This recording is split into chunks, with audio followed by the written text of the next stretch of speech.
Hello, everybody. Welcome to Irongeek Cast number 124, Chartreuse Hat.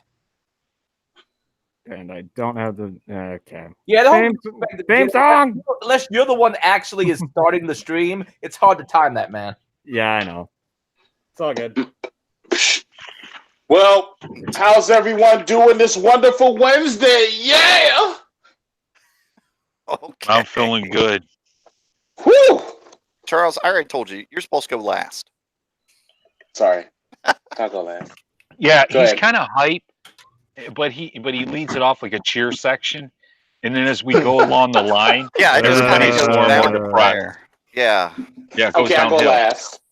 last. Go ahead. I feel like shit, and I don't know what's going on. Mhm. Next. Life is a morning. No, I'm doing great, man. I'm excited that I Awesome. have a free Wednesday night. The wife is went with her friend to go do some painting and wine tasting. Awesome. And the food, like the finger foods and stuff? Yeah. Oh, great. bit. Okay.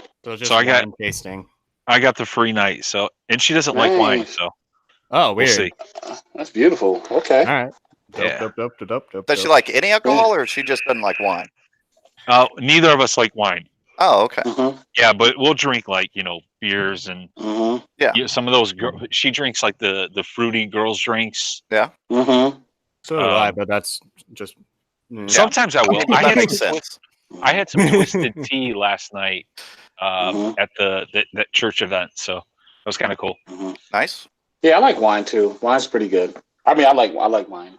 I like don't wine. know what it is. I didn't drink it until I was older, Mhm. because Mhm. except Mad Dog 2020, like I'd never had wine. Mm. And it just like was dry, and then somebody they'd say, well, drink this, it's sweet, and it was too Yeah. sweet. I was like, nah. Plus Yeah. it's a different kind of buzz and a different Yeah, but wine, yeah. and I Yeah, didn't like that feeling. There's a wine. Wine- There's a definite wine I drunk. think wine makes people frisky. Really? Oh, Okay. It does. Well, we know Oh. where Charles' second child will be coming from. you know Damn what? it, man. Glug, glug. Hey, when Charles and his wife has date night, you know what he's getting her. Oh yeah, Oh no, I'm- she's got the lotion. a big bottle of. Oh no, she's got the jug wine. Yeah. No, a bottle of Jergens and wine. Hey, man. A bottle Yeah. of Jergens. Ooh.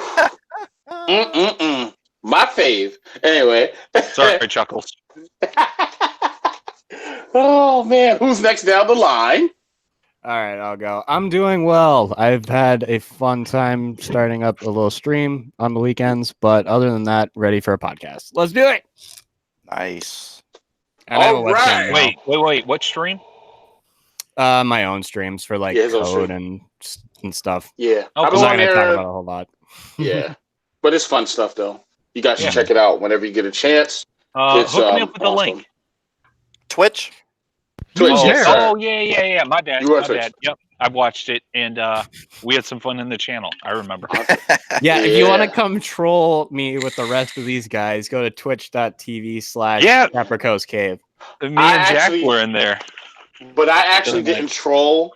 I We know, actually you were asked good. questions. Me and a good friend of mine that Cap now knows. Yeah, so Reverse Shell, who's the maintainer of PowerShell Empire, was in that stream the first day that I was doing it, and he gave me an idea for a feature, and I coded it live for him. Wait. Nice. So, do you Yeah. work with him? No, I do. I've met him one time. He seemed like a Yeah. really cool dude. Yeah, Oh, he's really cool. apparently he and I have met at some other point. I don't know when, but Yeah. So, will he neither be here at nor there. DerbyCon? probably. He'll be at DerbyCon. He's gonna be doing a talk at B-Sides DC because he submitted it today. Me and him work together, so that's who I work with. Yeah. Um, Oh, I Learning. need the show notes. I got to see what's going Yeah. on tonight. so that's it's cool stuff.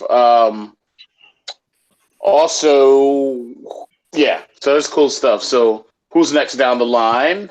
Darren. Darren. What's up, Darren? How's it going? How you doing today? What up, D-Rock? Yeah. Who called me D-Rock? I did. Ricky. That'd be Ricky. Okay. Slicky Ricky did. The voice is a little different. I couldn't quite tell who that was. Okay.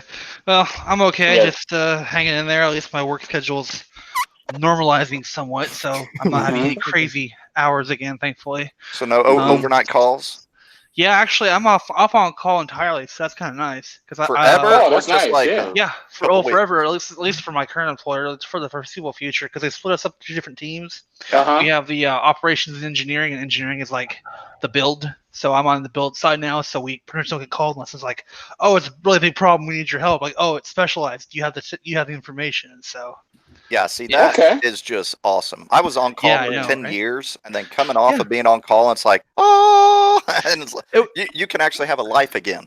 oh yeah, Yeah, it was actually nice. At a previous employer, we had a team over in Poland and in India, and whenever we were only on call from 9 a.m. to 9 p.m. So when 9 p.m. started, the India team would start coming online. They'd take things over until about 2 a.m.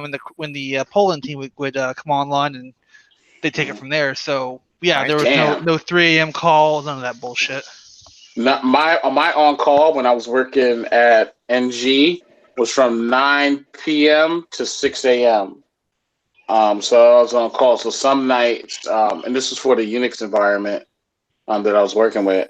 Even though not a lot really happened, but there were some instances where processes wouldn't work properly, or a cron job got stuck. Like simple stuff like that.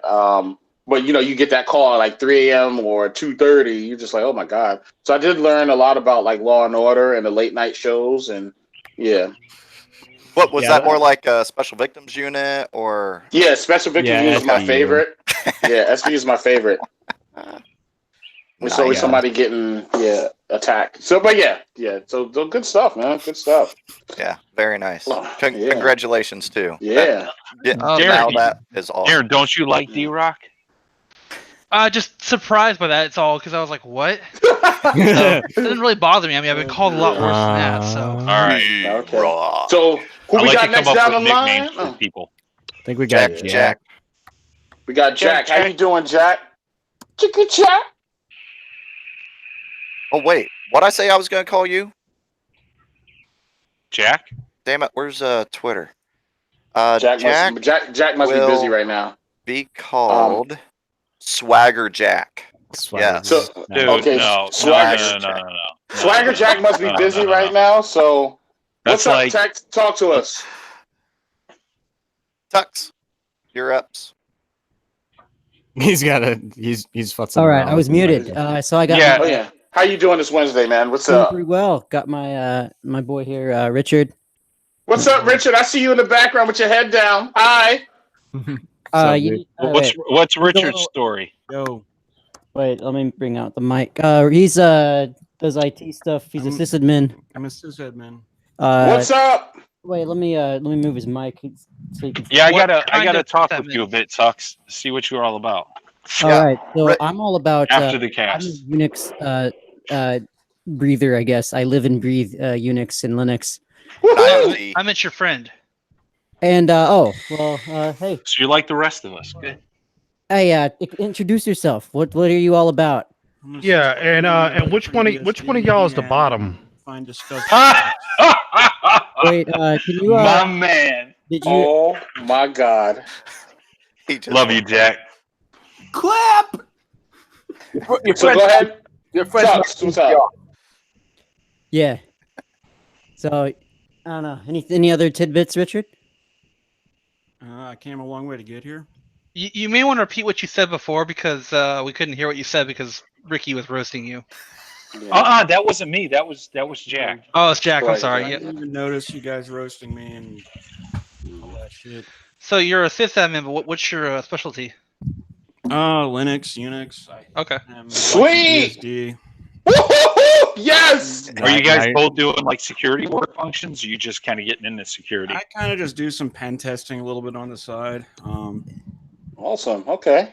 And I'm studying for my OSCP with the Hack the Box training stuff. I just been starting to. I'm actually going to start getting into IPv6 videos in earnest, and it's going to be great. Hey, for those people listening, we really need blue teamers. Oh yeah.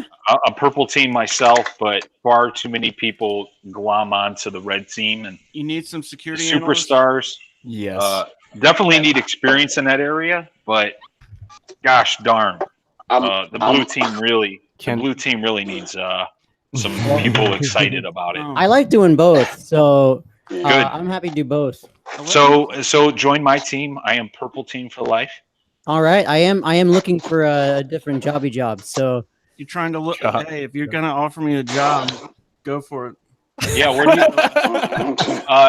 In the little side chat, let me know where you live, and I'll see. I've got a position open. all right, I'm in the Baltimore area, so And you both Don't could say that on potentially, cast. yeah, you both could potentially go for it. And Ricky loves UFC, so we could just have like a knockdown, drag out fight for the position, Hey, and we could do it live. I mean, that'd be Wait, sweet. who else likes? I don't. I like martial arts. Yeah, I'm into martial arts, jiu-jitsu and Muay Thai specifically, but I do like UFC. I like some of the other ones. I think UFC's gotten way too commercialized. It's incredibly commercialized and glamorized, but and corrupt. Potentially, yeah.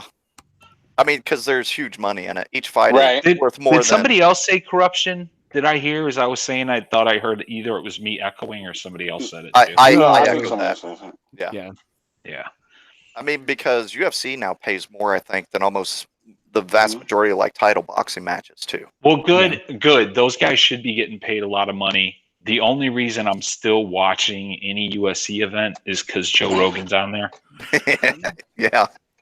Joe Rogan sucks. Hey, I will fight you. Oh, fight word right there. Okay, guys, we're gonna say that for offline. So, all right. For me, everyone, the BSD Bandit, feeling great. Happy, wonderful Wednesday, everybody. Yeah. So let's get it with all that energy and motivation. Let's rock out with the breach report. But I didn't say how I was doing. When you say we didn't hit rock Adrian. out, it's supposed to be followed by something else. Then breach report. Well, see that's why Charles does not have his webcam on right now. Oh, because he's already doing that. Yes, Nice. yes. I do have a couple things to say though. Go ahead. Talk about it. Wait, it's only your channel. Why would you get to say anything? I got me a cool front strap bag where I can put all my. That didn't sound right either. I can put all my B&E tools in. Can we see it? Maybe later. Okay. Yeah, I'd like to see your setup. Yeah, it's made out of leather. Yeah, it's not made okay. But it seems to be nice. It holds a lot of my lockpick stuff. I hold my wallet. Hold a few other things like Slim Jim tool. But, awesome. Okay. Wait, are you talking about a fanny pack? No, he's not talking about a fanny pack. Wait. I got a fanny pack. I just got it. Don't diss. Hey, if Joe Rogan would wear a fanny pack, I'll wear a fanny pack too. Wait, but is that what you're talking about? No, it's not. It's a sling bag. Oh, okay. Yeah, no. I was just I'll checking. post a link to it instead. I'll post a link to it in a bit. Other than that, apparently OISF is happening. I'm trying to find dates for that. Ohio Information Security Forum in Dayton. That should be sometime next month. Then the next thing I have is DerbyCon. I need to diagnose one of my laptops because it's slowing down whenever capturing. And no one's having audio problems. I'm playing around with using Linux instead of Windows 10 for my capture. See if it'll be more stable. BSD. It might not work. I like him. I like your friend. I don't know what kind of BSD. How does it compare to Video for Linux? Because I've had pretty good results with Video for Linux. Haven't seen what BSD has on its side. I'm gonna tell you like this. You might want to stick with Linux on that one with the video. All right. I'm gonna be honest with you because it has more support. Also, there's some cons you all probably be going to. I'm not like ShmooCon and DEF CON. There's some stickers that may be coming in. I might want to ask for some people going to DEF CON or ShmooCon that I can send you some stickers to advertise with certain conferences I've been asked to advertise by 3 raccoons in a hoodie. Hey, I will. You know me, man. I will support till it can't be no longer supported. I got you. Cool. Oh, hey, I want to make T-shirts for our final DerbyCon. Security Illusions. Yeah, but also Crenshaw's Law. A couple of them. And also too, and just to point out there, please check out Cap's T-shirts. Yes, Or I said not. it online. Yeah, check it out. No, check it out. That shit's hot. The logo's hot. You should go check it out. Wait. By next podcast, my next stream, I'll be able to announce information about the Free Raccoons. Okay. Cool. Anyway, Hey, continue on. if you can't be this guy, can you see my screen? Come You on, know man. what? The That's a Rock's rock? wearing a fanny pack. Hey. And But what he year do was that? now? No. Fanny pack. Yes, he does.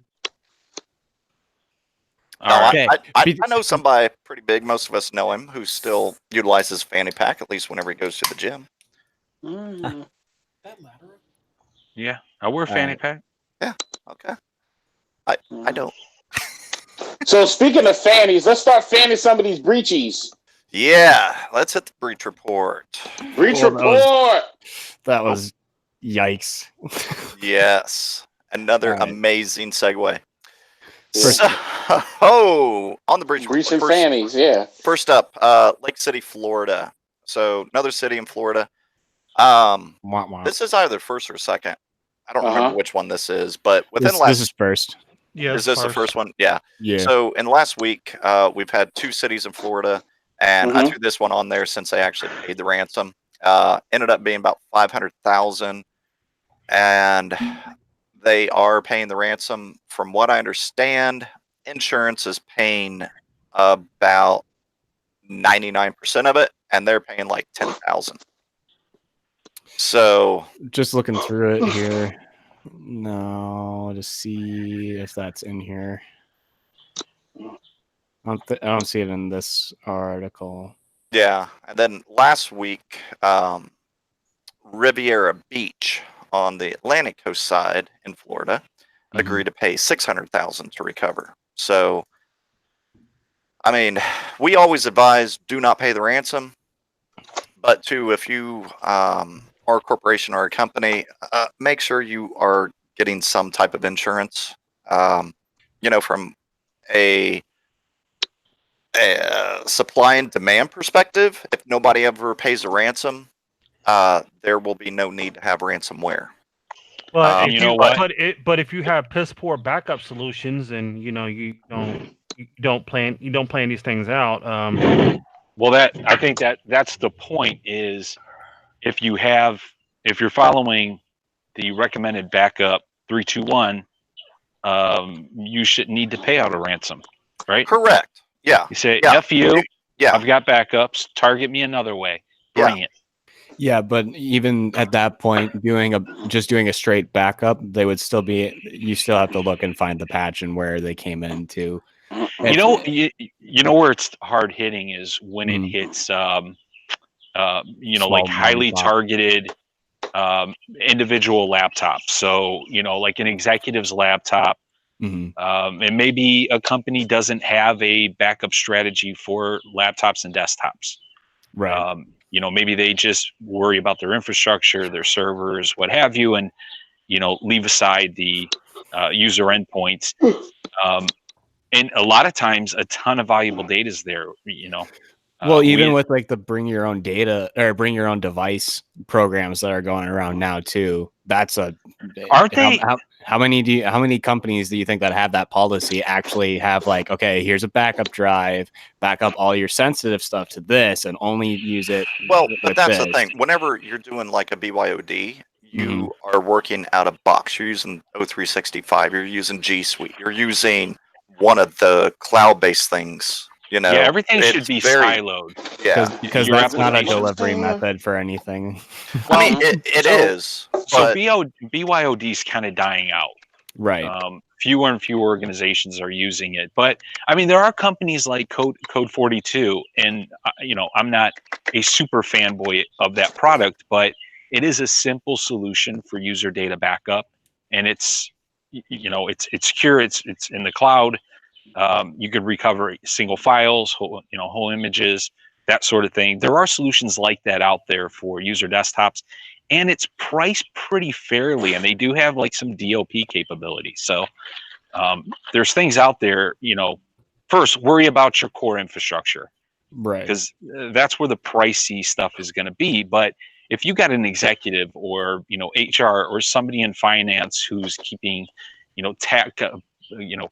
employee tax information on their laptops, and then there's not a good policy informing users that they need to share their data or save their data on shared drives, you might have to pay that ransom. No backup, critical information there. I mean, and Well, if, well, go ahead, Jack. No, you go ahead. Well, I was going to say, like, in that case, that's where I would look more to, like, utilizing, because most companies are Windows based. Yeah. The vast majority of endpoints are going to be Windows. Yep. And so at that point, I'm looking at OneDrive. I'm remapping my documents, downloads, desktop, stuff like that over to OneDrive, and I'm controlling it through AD. So, and as long as that's the user, point.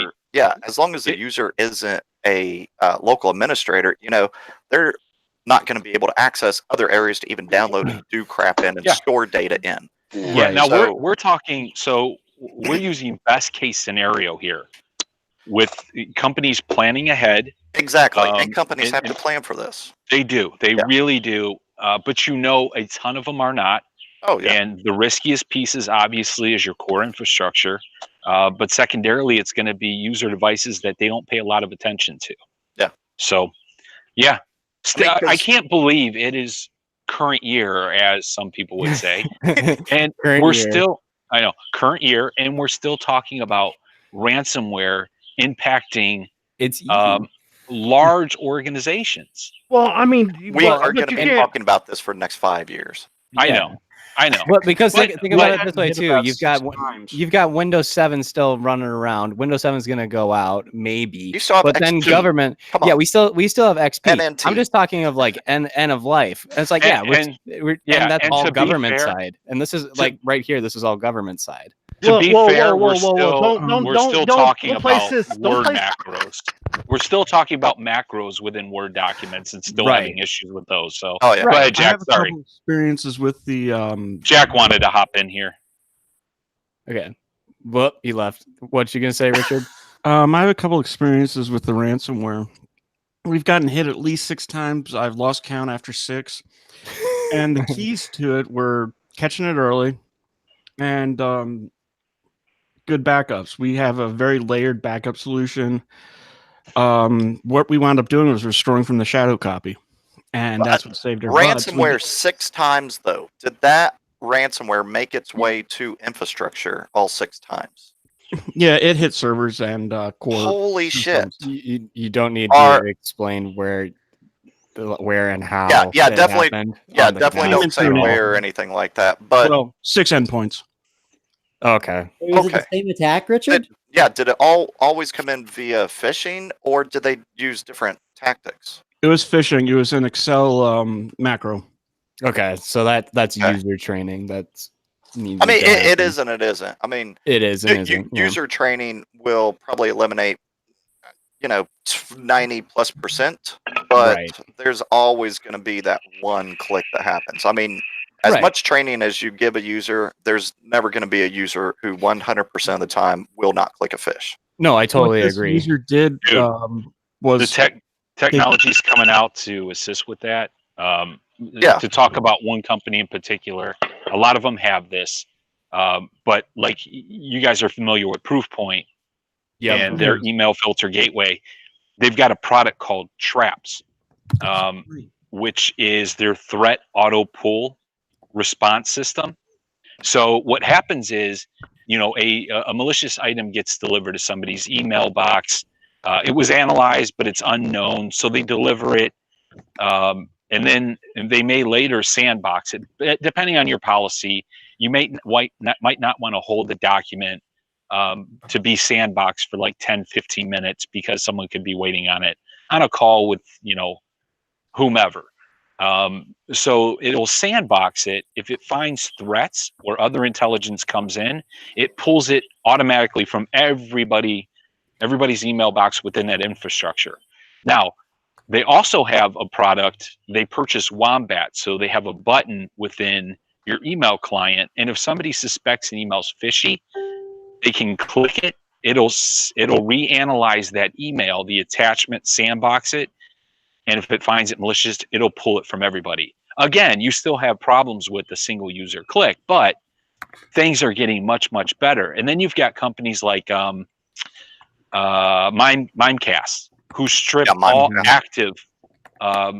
active content from all documents. So Word documents, Excel files, what have you, all active content is removed. And I think they give you a PDF, just a clean PDF document. And if it's something legitimate, the user can request the original document back. So if it does have, if it's an Excel spreadsheet that they're working with somebody who still uses macros within Excel spreadsheets, they can still call it back. But you know, the security industry is moving along, not fast enough, but it's getting there. Yeah, it's definitely getting there. And we're never going to get 100%. And it's improving. There's always going to be a method of getting a fish passed. Yeah, and you know there will be some way as defenses arise. You know, new methods are created. But that's right. Like with Mimecast, one of the nice things too, from an administrative perspective, Mimecast is completely like cloud side, and so everything happens prior to ever hitting your mail server. Like that is nice. Yeah. Do these hook into Exchange 2007? Woo! Say that one more time. Okay, I have like Mimecast would, yes, because everything 2007 as our infrastructure there. still have not upgraded. So Proofpoint's in the cloud too. Yeah, Proofpoint's in the cloud too. So any of these things would work with earlier versions of Exchange, I believe. Right? It'll just pass the content into your SMTP servers, which would then, you know, deliver to your Exchange boxes and disperse it to the users.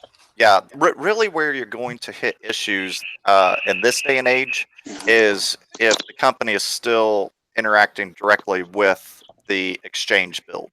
You know, you're installing straight to Exchange, or you have to install on a machine right next to Exchange or something. But yeah, any of these that are like cloud-based are almost except 100. What? Barracuda. I won't say my opinion of them. Yeah, I got will. Hey, we got a CUDA at work. Yeah, I'm sorry. That's all right. That's why you're getting fish and have a shit ton of spam then. And reading everybody's. Yeah. Get rid of Barracuda. Do not use Exchange built-in anti-spam. It can be a complement to whatever you have existing, one of the top products, but you want to probably shift away from Barracuda, shift away from using Exchanges built in, even the newer Exchange stuff. O365 has some decent anti-phishing, anti-malicious content functionality. But I'd still couple that with something secondary, though. Oh, for sure. They finally built in an impossible travel feature. Yeah. You know, so all good, all really good stuff. Yeah. Adrian, that But sling get off looks really Exchange. cool. So too. we were talking about fences, I think, right? Fences. Defenses, yes. Defenses, yeah. Yes, we were talking about defenses. Yeah. Okay, let's head on to the next one. Unfortunately, I haven't found yet which actual MSSPs were popped, but Ransomware Gang hacked MSPs to deploy ransomware on customer systems. Yeah, this was really bad. I work at an MSSP. We were not hit by this, thank God. But we saw like MSP heaven light up a flame, and it turned into hell. Binary Defense was hit by this. Mm-hmm. You wish. No, because we do not utilize WebRoot Secure Anywhere, and we do require two-factor auth on all the shit we do. You know what? We do not allow people to run raw code from the administrative console, which a shit ton of consoles do allow that. I think if people listen into this, I'm kind of your sales platform jump point, because I'll say something silly about Binary Defense, and then you can sell on how good you guys are. Binary Defense is a great company. How about Checkpoint Technologies? They look pretty good. Yeah, Checkpoint's not too shabby. Yeah, Checkpoint. Okay. I mean, I used to use their stuff as long as their stuff is keeping up with the trends and everything. Like I So- used Checkpoint probably 8 to Yeah. 10 years ago. And was Checkpoint's fully satisfied with it at that point. their sales pitch was back then it was like Checkpoint, Cisco, and Juniper was kind of coming along, but Checkpoint's admin interface compared to Cisco's ASDM interface was Checkpoint was light years ahead, and you could use any firewall that you wanted and manage it with that Checkpoint front end. Yeah. I like the was nice. CLI myself, but a lot of people like the admin user face. It's easier to visualize how rules are set up and all that good stuff. So I haven't heard much. I know their licensing was getting just absurd, licensing for each blade, each service, each functionality. So, yeah. All right, not to cut off this great sales pitch, but so back to the article. The way they got in is actually kind of funny. Anyone want to take a really, really big guess? Oh, I know. What you're I looking do at the too. article? I know. Remote desktop about endpoints. RDP. Richard, take a guess. Oh, I already said it. But It's a it's all quiz. good. Take a guess. He wasn't with what? listening. He Richard wasn't listening. How'd they get That's in? okay. RDP. RDP. It's like Like externally that facing wasn't- RDP. Like Like why? that wasn't the biggest news of the last month or so. like month and a half, dude. Just Like like RDP even stuff. just We had some visitors a couple years ago coming via RDP. Aliens? Aliens. They were from Well- China, though. Well, So- illegal visitors. Illegal whether aliens. they They were were aliens to our aliens or country. not. Chinese illegal aliens. in the cyber wars. Oh god. Okay, WebRoot put in an executed PowerShell that put in the ransomware, yada yada yada, everything else. And wait, why did WebRoot not deploy two-factor everywhere to begin with? Because Why- web Why root- is WebRoot? Why is WebRoot? Yeah, exactly. why is yes. Yeah. So WebRoot gave the decision making up to the MSPs, What? whether or not to That's a enable terrible idea. two-factor. What? And some of the MSPs Mm. did not force two-factor auth. That's Are dumb. User demand. Are you're serious here? Yes. I mean, the users don't want it. I don't give a shit what a Don't user give a wants. shit. Users, I mean, users don't want passwords. yeah. Just click a button, Users get in. want magical fairy dust and Excel spreadsheets to automatically populate without having to do anything with the spreadsheet. That's ultimately what a user wants. From And- a security and to be fair- perspective, we can't to be always f- do that.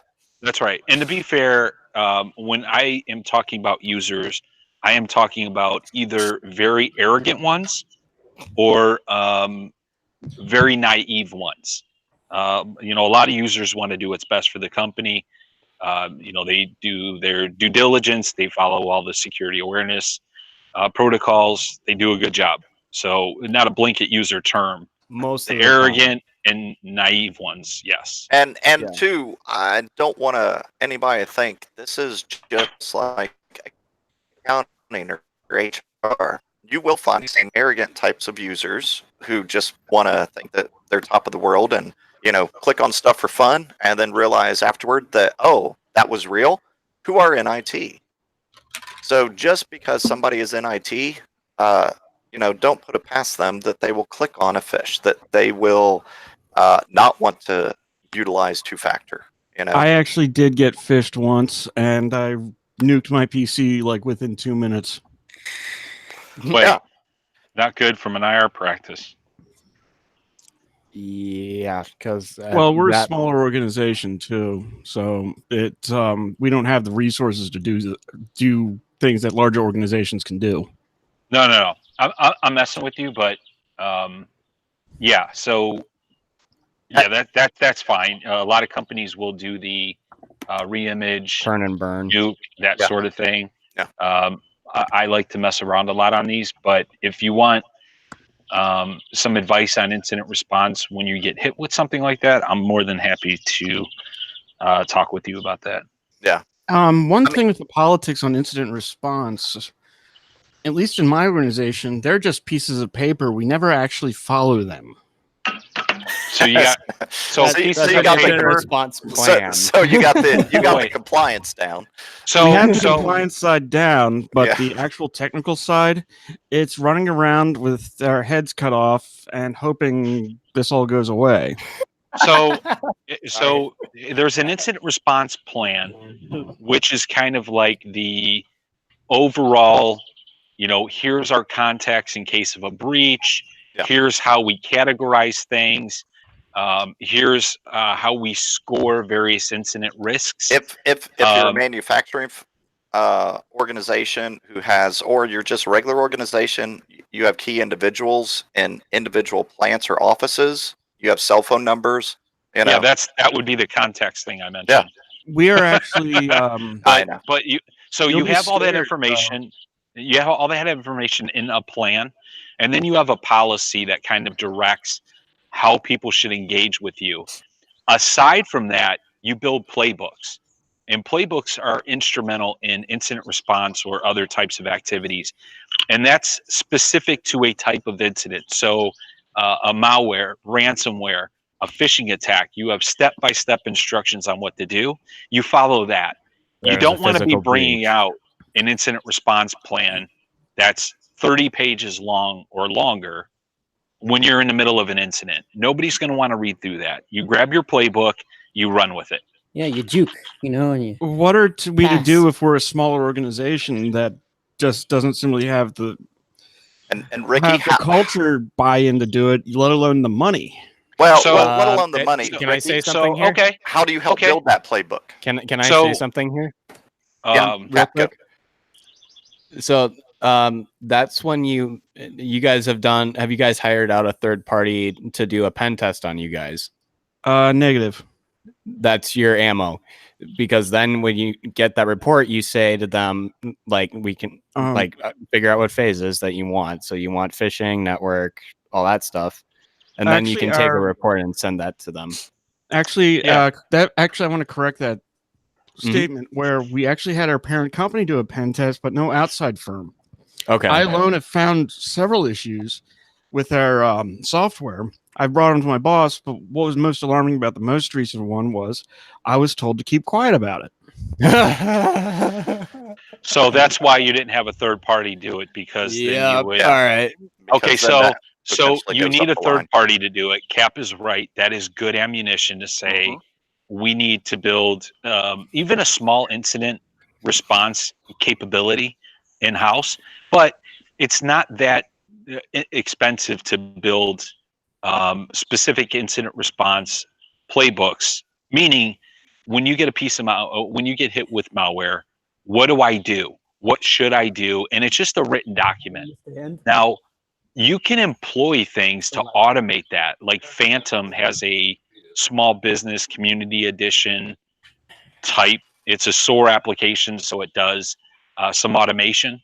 So, if you have, I don't know what you use for AV or for firewalls or stuff like that, but McAfee. Oh Jesus. McAfee actually recently just finally categorized IE correctly as a threat. I mean, I was very happy to hear that. Hey, so you can build playbooks for free. There's a ton of them available online. I'd be, again, we can take this offline and be happy to talk with you about it. Yeah, it's not that expensive. Incident response plan, that's not your responsibility. That's your boss's. Really, the playbooks are your bosses, but to cover your own ass and to kind of get some experience, build some playbooks. I can give you some samples, no problem. And then you just refine it to your organization. Look at something like Phantom's Community Edition. Start automating some of those tasks. That's all free. Yeah. You talking about Phantom JS or something else? What's that? You talking about the headless browser or some other thing? Phantom? Yeah. Phantom is a security orchestration and automation tool. So you can build playbooks inside of it. And it would be something like, just for an example, your firewall notices somebody is scanning it from the outside or probing port 22. Phantom can automatically add that IP to a shun list for X amount of time. Or, a piece of malware ends up on a desktop. It can grab the hash, search for that hash on other machines, remove it. It can isolate a host if you have isolation capabilities. It can do all sorts of things. And the coolest part is there's a bunch of community playbooks that are already written that you could just pull into Phantom. So does Phantom, how many platforms does it support? So obviously it's going to support Windows. Oh. What about Linux and Mac endpoints? Yeah. Yep. Does those supports firewalls. Yeah. I would suggest, let me see. I'll paste the link in our channel here so you can take a peek. But it's free. I mean, the community edition's free. Nice. And I did want to hit on like building that playbook. Make sure you do you can do tabletop exercises. And if you don't know what those are, never done them, we can talk about that afterward. But tabletop exercises, kind of identify your crown jewels, what the business has to have to function and run, what the backup strategies are, things like that. Yeah. And you start to build the playbook off of, doing some of those types of exercises. Hey, there's nothing wrong with tape, by the way, with that. Yeah. Good call, Israel. Yeah, and you want a third party to do that tabletop exercise with you.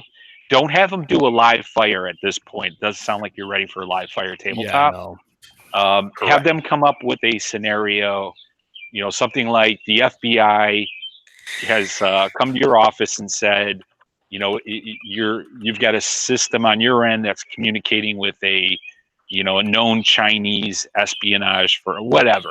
Yeah. Whatever the scenario is, what would you do? And get all the stakeholders in the room. People in IT, you'd want people from department heads from, like finance and HR, everybody, the media relations, if you have that, get them all in the room, perform the tabletop. They'll deliver a report and it'll lay out step-by-step instructions on what you need to do next. Now, a smaller organization is probably not going to be as pricey, but that is a good complement to your pen test. The pen test is going to show you where your holes are, in terms of patching and what, some of the software you need to improve on, where tabletop is going to talk more about the process and people of your company. So really good call, Israel. And you also want the business signing off on it, because if the business, pushes IT and pushes security away from the business, whenever something does happen, they're only going to look and they're going to blame IT and security. You want business buy-in. You want, like Ricky said, HR, finance, whoever the individuals are, you want them working alongside you in that process. And those people should be defined. Those people should be defined in your incident response plan, or at least as their key title. contacts. Okay. Well, yeah. Richard, go ahead. The challenge with us is the buy-in. Okay. That's the big part. That's where the pen test comes in at. That's where the pen test will come in. But we can talk more on that for all of this stuff after the cast, for sure. I'll own your company for free if you want. Yeah. Okay. But please don't. Ricky gets to keep the data. No. We're a healthcare organization. Well, health. Yeah. No. Even better. Like hard nope. Even better for me. Hard nope. No. That's bound by HIPAA and probably PCI now. HIPAA? Yeah. Okay. Yeah. Should be. No. And this isn't ideal, but there is a company that is geared towards small shops that don't have a lot of money to spend.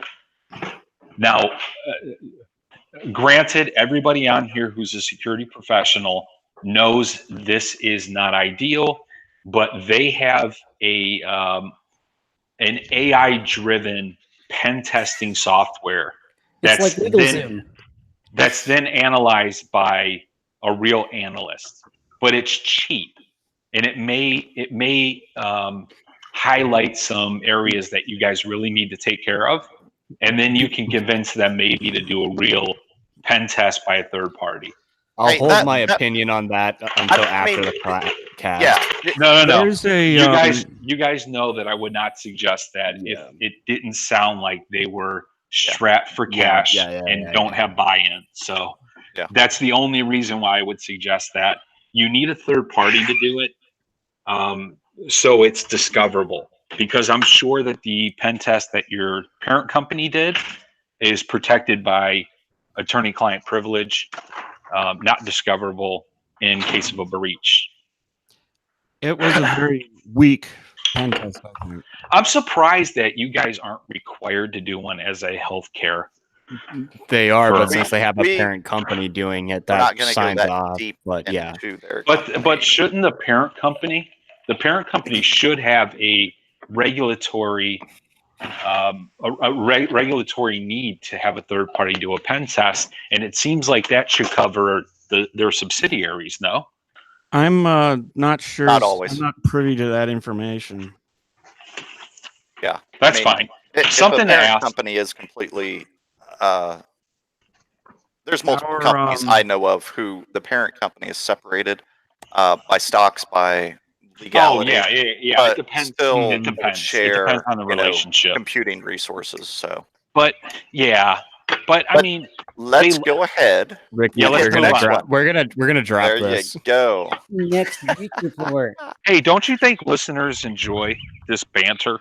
I Yeah, Yes, we just but gotta I- move. We gotta but I move on after also- it goes for like 20 minutes. Yeah, but I also don't want to take it too personable into Right. any specific company.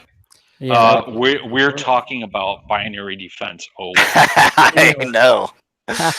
Okay, next up, data breaches at Desjardins. Is that how it's pronounced? Desjardins Bank. Desjardins Bank, Yeah. caused by malicious insider. So, Whoop, whoop. yeah, Desjardins is apparently the largest. Here, first line says it. Federal credit union in North America. They're actually a Canadian bank, and Mhm. they were victim of a data breach that leaked information on 2.9 million members. The information did not include password, security questions, and PINs, but it did include name, address, birthdays, and social insurance numbers, which in the U.S. is same as a social security number. So, as well as email addresses and information on transaction habits. this is insufferable. We just had a data. We're not even to the worst of it yet. I mean, No, I know. at least in the breach report. I know. You, Oh, I you like. are Yeah, the next one always- looks great. We just had a data exfiltration incident, actually. Dude, you're killing me. Don't say that live on the air. Like, oh yeah, that it's like a list. It's like, oh, that one happened to us. That one happened to us. I could. Oh, put, yeah. place Don't check marks and to don't every single item there on that. Don't list. say that Don't- live don't- on the air, guys. don't say that, especially if you're wearing your employer's polo on your. Yeah. Yeah. Oh crap, he's gonna go shirtless. Yeah, go strip. But seriously, for everybody on the cast, most of you guys know this. We try to make sure that we, except for binary defense, You are such a. you really want to you want to obfuscate what you're talking about. You never want to talk publicly about an intrusion because Jack, right? I mean that's a that could get you in some legal hot water. There we Well, go. that's why I defocused just the said. camera. That's why I just said data exfiltration. I haven't given you any other details. On it. But like I said, you was wearing your employer's polo, clearly visible with their logo and name. And I don't know what you're talking about. I just see this fuzzy blue thing here. You see that? Hey, Adrian, but can we then cut this out? No, Yeah. not easily. That's why I wish you all would not say stupid shit on the fucking stream. I know. Adrian's I'll like, be no, right back. If you really want me to, I can make it private after the fact. No. No, this is some I'm spicy just- stuff. We just I'm need just- to. We'll just. I'm just I messing can around. go into like to Caden Live and add a little keyframe, a little blurry thing that follows his like shirt. You know? But since we are talking about it, if you have something that is with a current employer, no matter who it is now or in the future, you can say an employer that I worked for, because Yeah. that could also be now. Doesn't have to mean Right. that it's right now. but an employer that I work for or that I contract for in the past had such and such happen. This So, is why me and Jack said obfuscate it. Yes, Obfuscate. there are ways around, you know, kind of Get your legalese calling out organizations there, out. Yes. Yeah. Yeah. You know, I went to the Security MBA here in Columbus, which MBA stood for Masters of Beer Appreciation, which was a security-minded group that Wait, eventually say that again. MBA or MP, like Paul A. MBA, Masters of Beer Appreciation. That's how we started back in like Okay, yeah, gotcha. that's how we I'm in. started back in 2007, and essentially we ended up going into ISC squared and became, I think, still, and I haven't gone for 3 or 4 years consecutively, but I think still one of the largest chapters, if not the largest one in the U.S. But essentially, we had a reverse NDA, so you could say anything you wanted in regard to what happened organizationally, but you could not attribute the source. And so if you are on here, you're talking, you're speaking, we do the same type of thing here. You know, talk about whatever you like, but if it's not something personal to you, attribute the source. But if it is something personal to you, you know, Yeah, definitely do not offset. attribute the source. Yeah, the source. Yep. Hey, I just read ahead on the show notes. I've already Wait, what was fucked the worst around. part? The breach. I think we missed it. I think we kind of went off the rails because of Yeah. the polo. A certain Wait, polo. we always go off the rails, sir. Oftentimes. There is no Okay. rails. This is a flying train. Yeah. It is. Okay, so the last one. I titled this in the notes. Make sure you discover a breach in under 9 years. Hey, Whoa. under what? Oh, Breach 9 years. 9 You. years. Under 9 years. Yeah, you know, Did you hear what the average is? I mean, 6 the average months. is still like 6 to 8 months. 166 days. Oh, Oh, that's God. actually gone down quite a bit then. Oh, that's gone down? Oh, yeah. Yeah, Oh, it's the average considerably. was, way Oh. worse. Considerably, yes. yeah. Yeah, Can we It used call to take like a full year or something in yeah, that used arena. to like 3 or 4 years ago, it was a year to discover. At least a year to discover. And then a couple years ago, it went down to like 8 to 6 months, and then the latest I had heard, it was still in like at least the 5 to 6 month range. How many days did you say?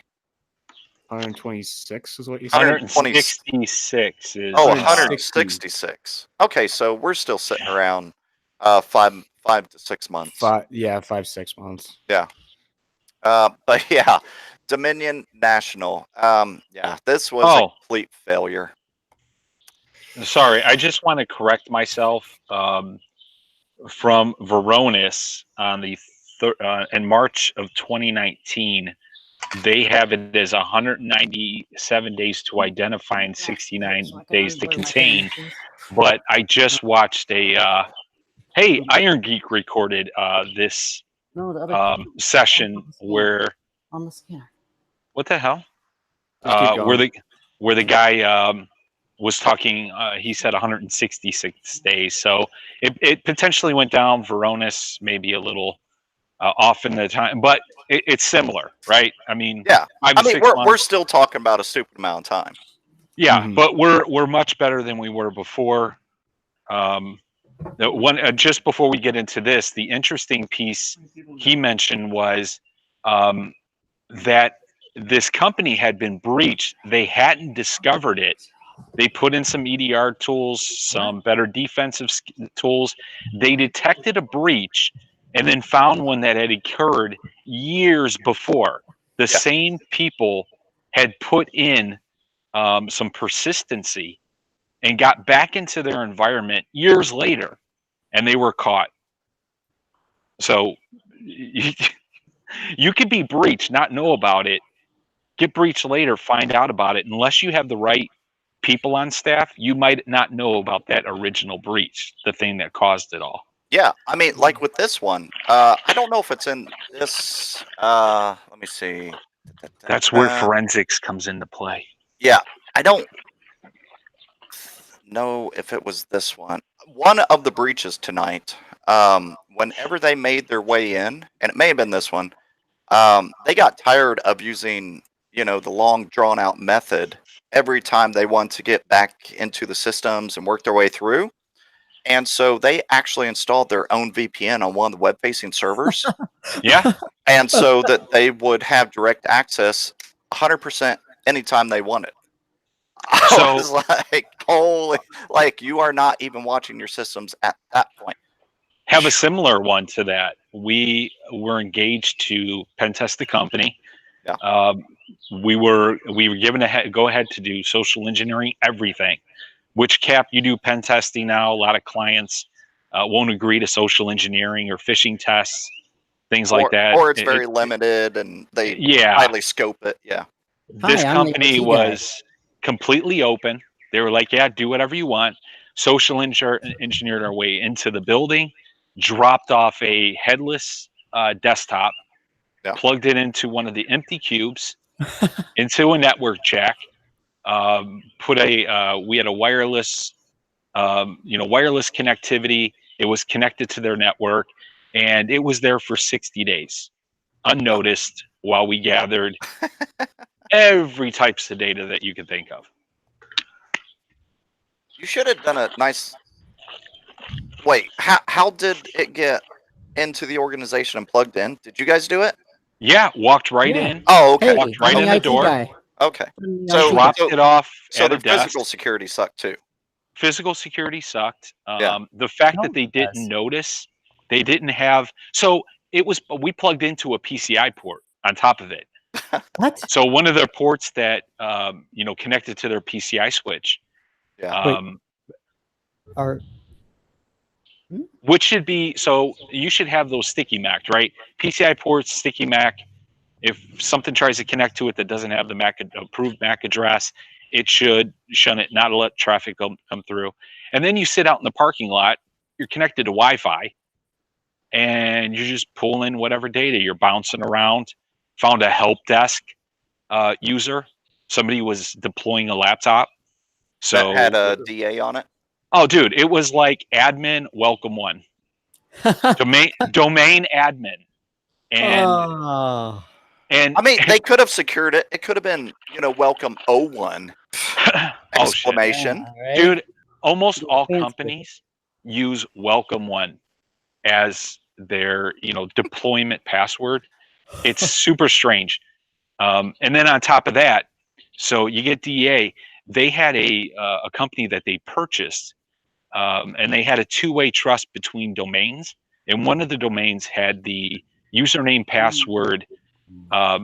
NT user was the username, NT user was the password. Oh. That was a domain admin, like the top level DA. Well, I mean, you're not surprised. You have EA, but honestly, for 99% of things out there, EA is not going to be any better than DA. So I felt all the work we did was way overkill for what we needed to do with this company. I mean, yes and no. Who was talking, Jack? Richard. Richard was. I'm.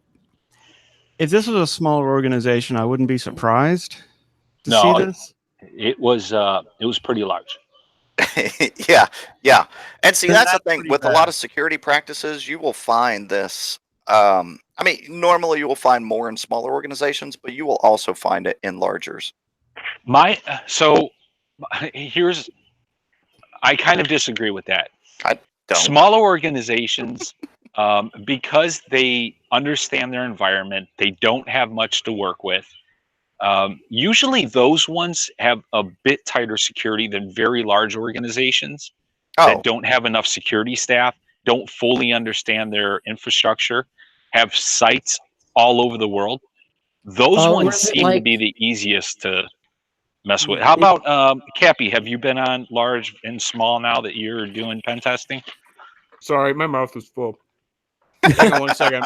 So, is Jack over there? With large and small, I thought it'd be like a dichotomy, like either they really are really good or they really suck. No. They really suck. The small ones, I mean. It's very fun finding open S3 buckets. Yeah. Oh Yeah. yeah. course of a pen test. Yeah. And, So and two, on small, on small or large, what have you been on both, Cap, yet? Yeah, I've been on both. I've been on stuff that's like your mom and pop shop to where Yeah. they only give me like a couple, like 2 IPs or something like that, to doing a /8.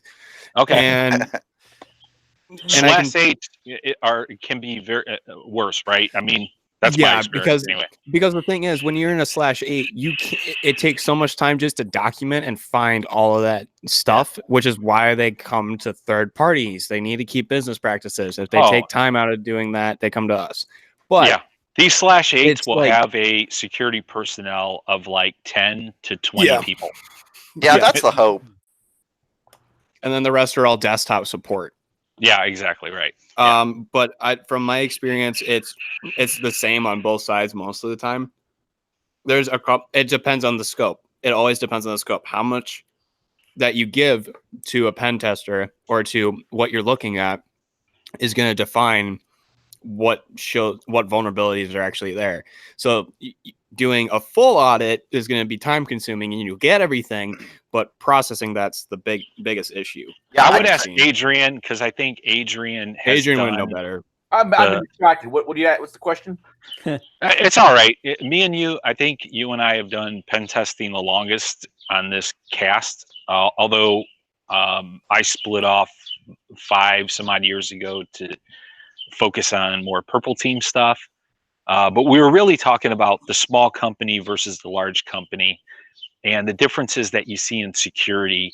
And one of my points was that the smaller companies a lot of times have their shit together because they're such a small organization. They know where all of their infrastructure is at.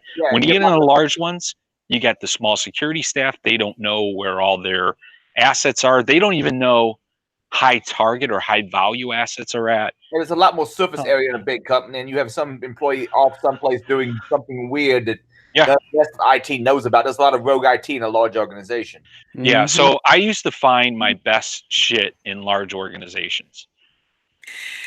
I at a previous employer had there was this old, like, this is like within the last couple of years, there was a box running like Kernel 2. Of course something, it was. and it wasn't like a red hat, like a good red hat. It was like not a supported 2 something either, mind you, just a 2 something. Yeah, it was a pretty big company. Yeah, and that was something I was going to bring up, actually. 2 points. Legacy equipment, and I don't think that's necessarily always size of org. That is length of time of incorporation.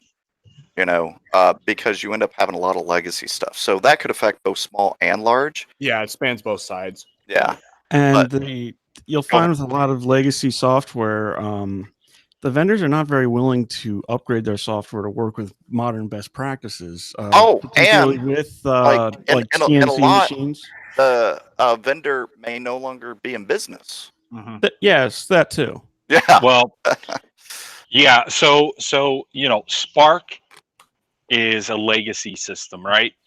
One of the most secure systems in the world. So I don't know if you're being facetious or not.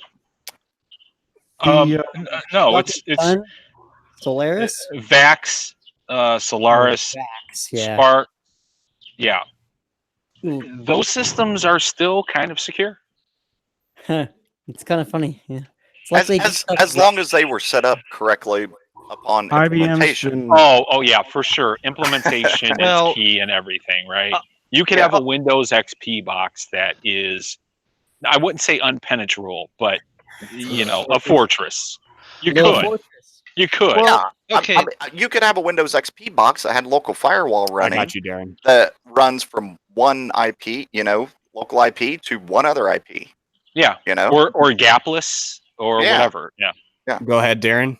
Well, there's a lot of reasons why those things need to be more secure inherently, and usually it comes down to the fact of the same vendor built the hardware and the software, so they built it all together to work together. That's kind of why you can actually take hard drives offline. You can take parts of a P series offline and replace it in the OS.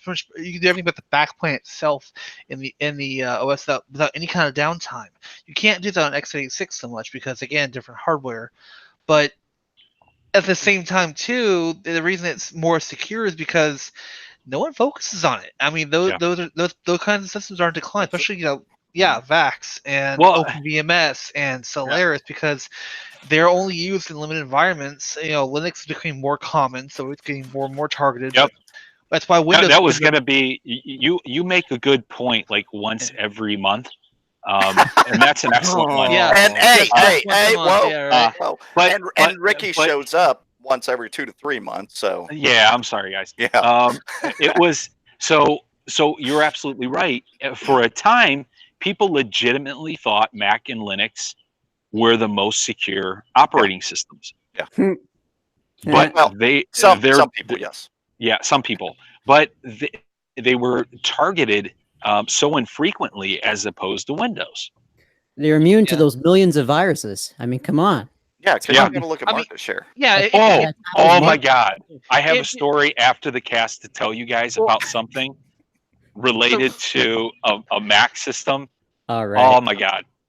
I mean, real quick, comparing apples to apples. Yeah, I mean, Mac and Linux are more secure than Windows because of by the very nature. Well, any real version because of how they're built. It's part of the nature of how it's built. But that doesn't mean that Windows can't be secure. It's not saying it can't.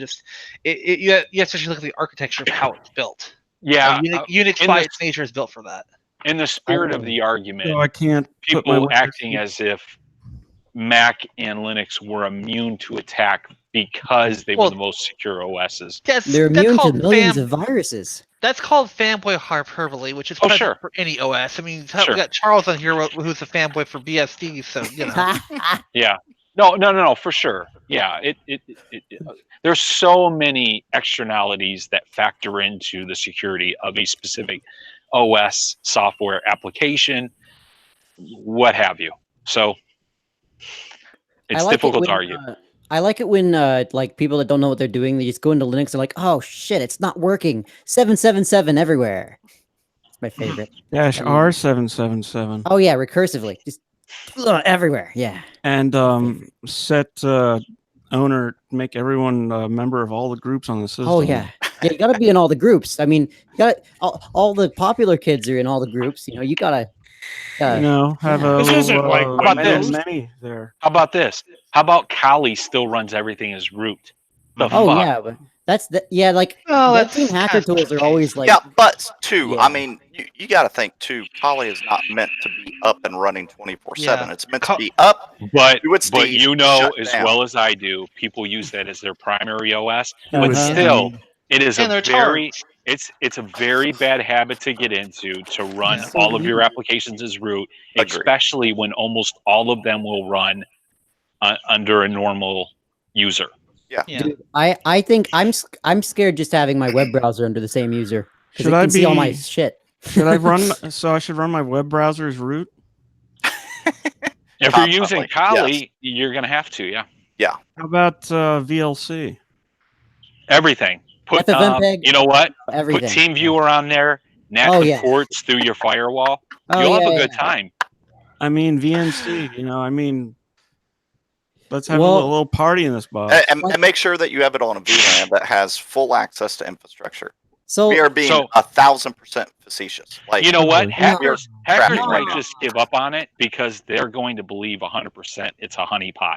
Yes. No one's this stupid. If you make it that dividing, you'll think that's kind of a fair point. Like, but I will say, you definitely, when you're doing Wi-Fi hacking and certain Nmap scans and certain scans, you do need root, but yeah. There was a guy... You can but you can sudo to root. There was a guy who wrote, like he, like before he was let go, he kicked off a DD where it was writing FU to all the sectors of the drive in ASCII. And it made for some fun times with the forensic team. Yeah. That's I like that. It's delete disk. Good addition, Richard. There was it was actually something written. This is publicly, someone publicly talked about it at DEF CON. So it's on YouTube, so it's public domain. You're awesome, Richard. Thank you. I'm just very deadpan and NPR like. NPR. Yeah. National no. Who's that Public guy on Radio. NPR that like no, I know what NPR is. Who's that guy that I like just whispers really wanted to into your say it. ear? So NPR. Oh, I like we're to gonna speak talk with no about inflection. police. What's his name? Ricky? We're gonna talk about police. Oh, I just went there. That was not a good joke. No, there's a guy at NPR that like buzzes and whispers into your ear. That Garrison Keeler? What's that? Garrison, that was probably Garrison Keeler. No. He's more popular than that. I love you, Gabby. That's Yeah. Garrison Keeler. Yeah, it was kind of like that.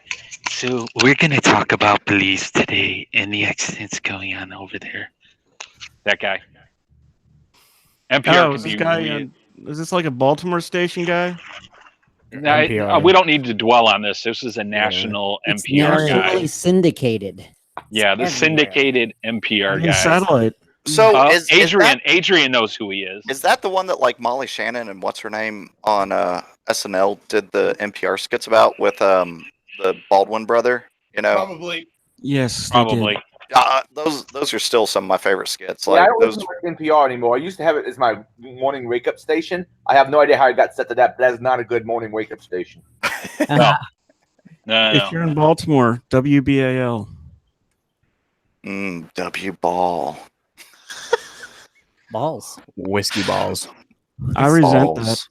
Whiskey. Wait, did you say They you resemble that statement?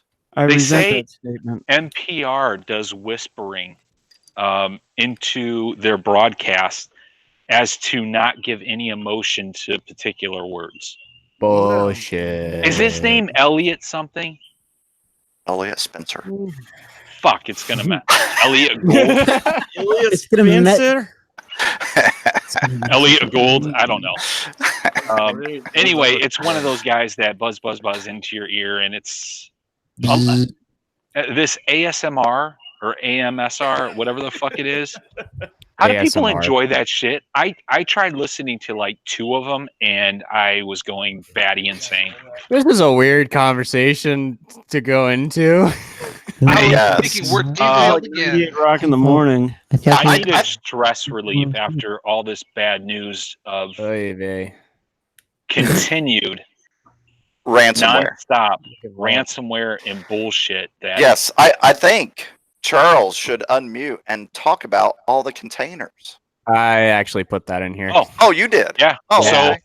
I've already did 6 containers. Is this the Docker thing? Yes. It's his botnet, right? No. This is different. I am not. Is the Vulnerability gatekeeper? Dockers. Is the bypassing a gatekeeper? Does that apply No, to? Oh, that's different. That's the We're different. not next new one. Next gatekeeper one. You're yet. getting ahead of yourself. What are you doing? Yeah. That So applies you know what a Docker container is, right? Yeah, it's like an LPAR on IBM. Yeah, sure. I like that sigh. Yeah, sure. I mean, that's not a terrible analogy. No, Yeah. it's not. But it's a way too technical analogy. Think of it like a Russian nesting doll. That's what a container is. Yes. Yeah, Mm-hmm. exactly. It sits inside. It is Yeah. like a Russian doll, though. Yeah. It's something duh. that's entirely unnecessary and overly pointless. That's what it is. So It's yeah, very I close pulled to down. dying. I pulled down 6 of them. Already completed 6. I don't think I'm going to get through all of them. All 1,000? all of the. I think you Yeah, should, and then have vulnerable a separate containers. write-up about it. I So- could probably script most of them. You probably can. Let me explain what the hell this is real quick, though. Please. Our All viewers right, are so in the please. dark. Sorry. It's all good. It's all good. All right. So vulnerable Cap, containers. Cap. What? Why do you have a beard? Because I have a beard. Now go Hey, sit Cap. in your corner. Hey, Cap, Rick. I love you. I got it. All right. Oh, he even got a kiss. Man, Aw. I've never got Oh a my kiss. God. So All right. this was. Stop. All right. Can you hear me now? Never. Ha. Duh. Good day, comrade. I will end you guys with a soundboard. All Go right. ahead, So Cappy. We need This- the good soundboard here. So Stop this was a talking. researching project. This was a research project by Jay Gamblin and Kenna Security, where they went through and they cataloged all of the most critical vulnerabilities within Docker containers from Docker Hub Docker images. And then you can have just a list of them to go through. So if you want to go through and say, I don't know, mess with the Docker Jade downloader 2, and that's got 12,000 or 1,200 open vulnerabilities on it, with one of them being 2017, blah, blah, blah, blah, blah. It's a good little spot that I thought would be cool as Charles showed it to me, and I started looking into it. Good little thing to do some practice in, like, hey, here's some stuff that you can practice. How do you exploit into a Docker container? All that fun stuff. And there's 1,000 of them here, so have fun. Yes. Yeah. And Hey, do you recommend any in particular, Cappy? MySQL. Yep. Okay, good. Any of the that's SQL one of my ones. favorite ones. PHP 5. Well, okay, so Stay away. PHP 5, you'll have to code your own stuff for. If you want something Yeah. straight out of the box that you can hit, granted, go do some research on this stuff. So, let's go into like Apple's or APSL thumbware. You can go in and see how do you set this whole thing up and everything. And then also what is happening on the Docker file here, which is essentially like your normal bash install script, is to put it into very dumbed down terms. Now, would you From the- recommend somebody using a tool like OpenVAS or potentially Nessus free version to do vulnerability scans against the Docker container? Not yet. OpenVAS, I think, is able to do it, and so is Nessus, but they will not show it as a container. You'll have to point it and know that from the get-go. Yeah, And- so if you go, Yeah. I'm just quizzing you, Mhm. or actually just maybe expounding a little bit on those that haven't really worked with containers before. Right, yeah. But you're And I've right; talked they about will them a not lot. see them as containers. Rapid7's Insight VM will. Yeah. But don't, if you use that method, realize that an OS and a container are completely different. So an OS is going to scan for Sort OS of. vulnerabilities, specific application vulnerabilities, while a Docker container is mostly going to be libraries, right? yes. Not necessarily. I mean, most of the time it will be. Most of the time it will be, Unless but if you're throwing running a freaking stuff, OS in there. Yeah. right? Well, no. Remember, we're not Well, if you're SIT, doing so we don't talk in absolutes. right, Guys, go for it, Richard. What? I have a report of some social engineering here I'd like to share with you. Not yet. Oh. I got one of those tax evasion threatening calls. No, you sure, know. sure. I get those sure. like 10 times Sure, a day. please. No, I'm just Ignoring kidding. this information would be considered an intentional attempt to avoid initial appearance before the magistrate judge or exempt Can you jury hear it? for a federal criminal Yeah. offense, Yeah. which is against your name.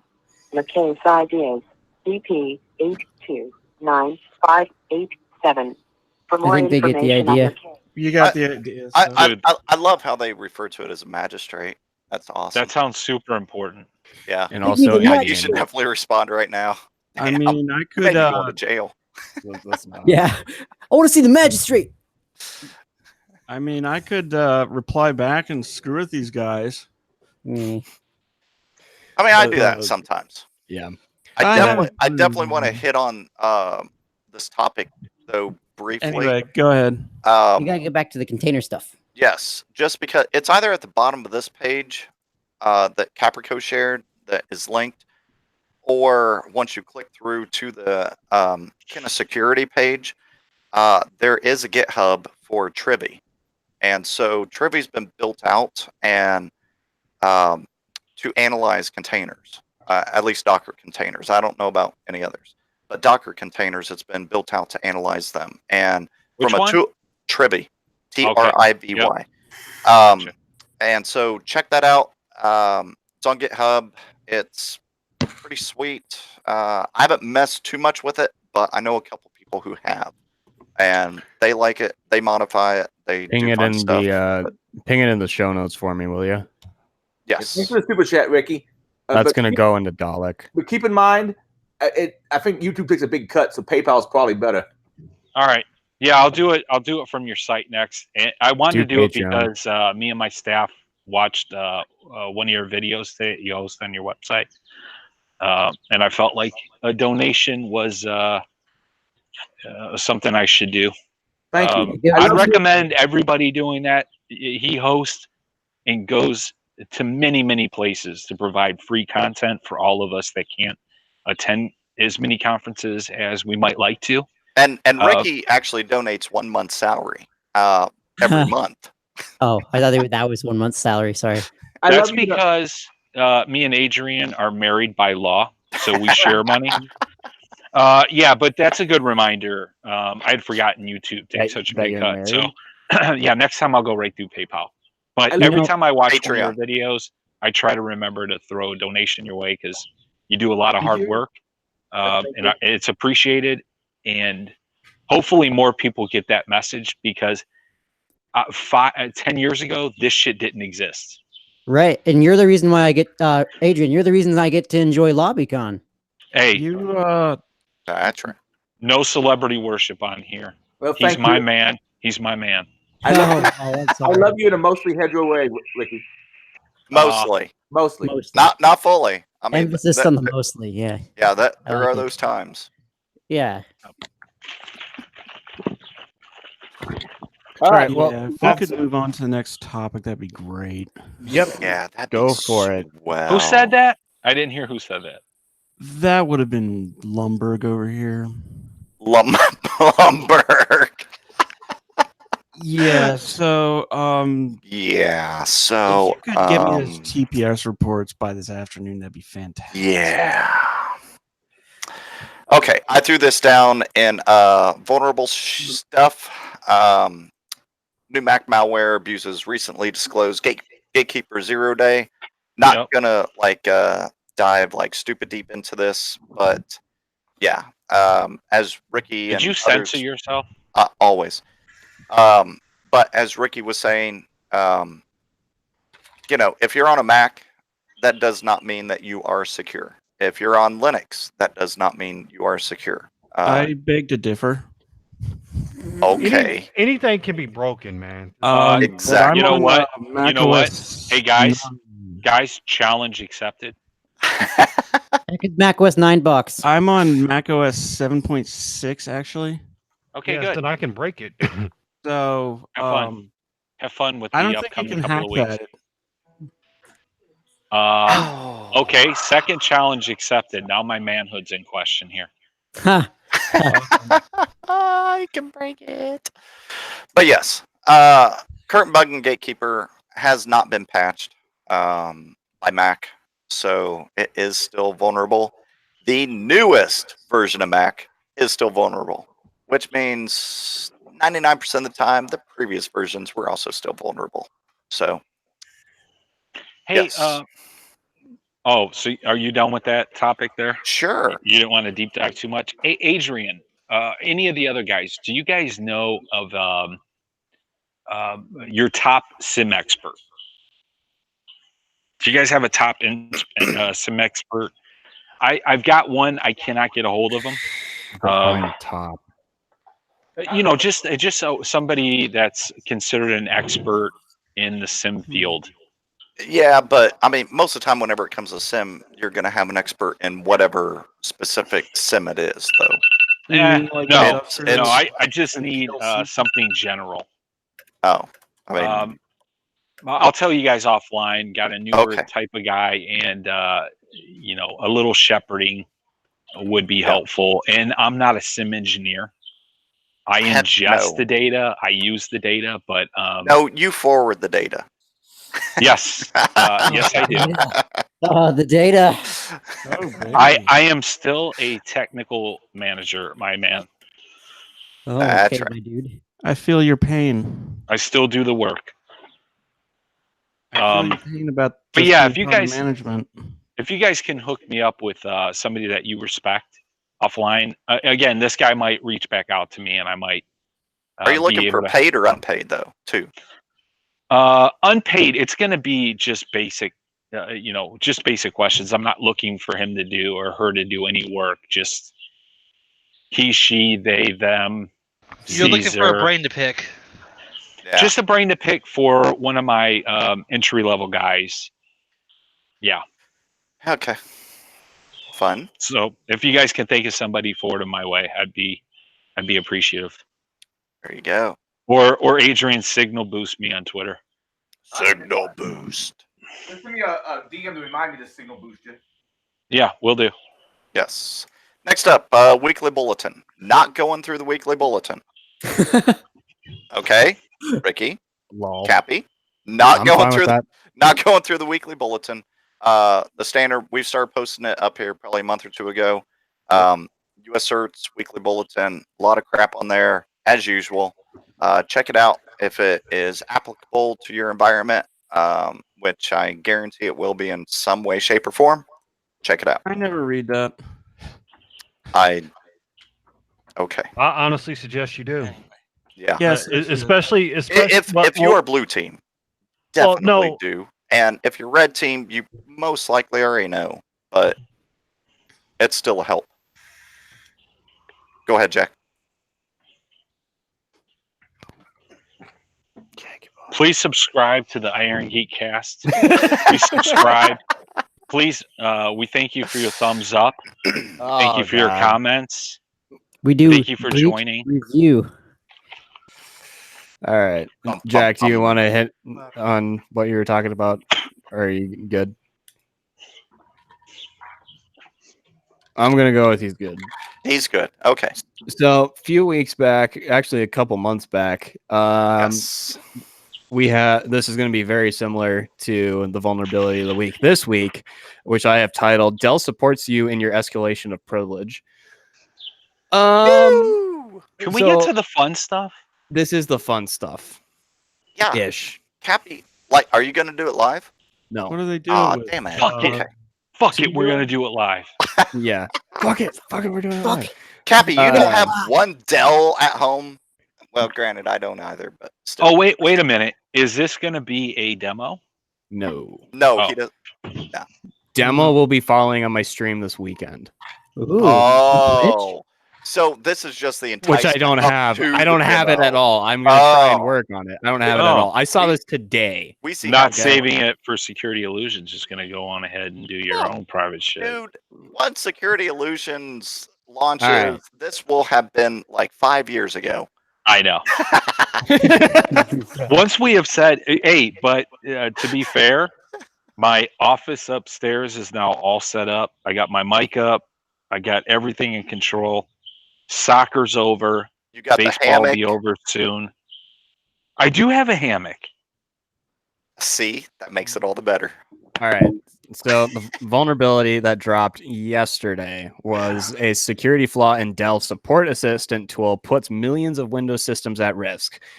Now, why does that sound so familiar? Well, back a while ago, we ended up covering that. Yeah, we did the same thing.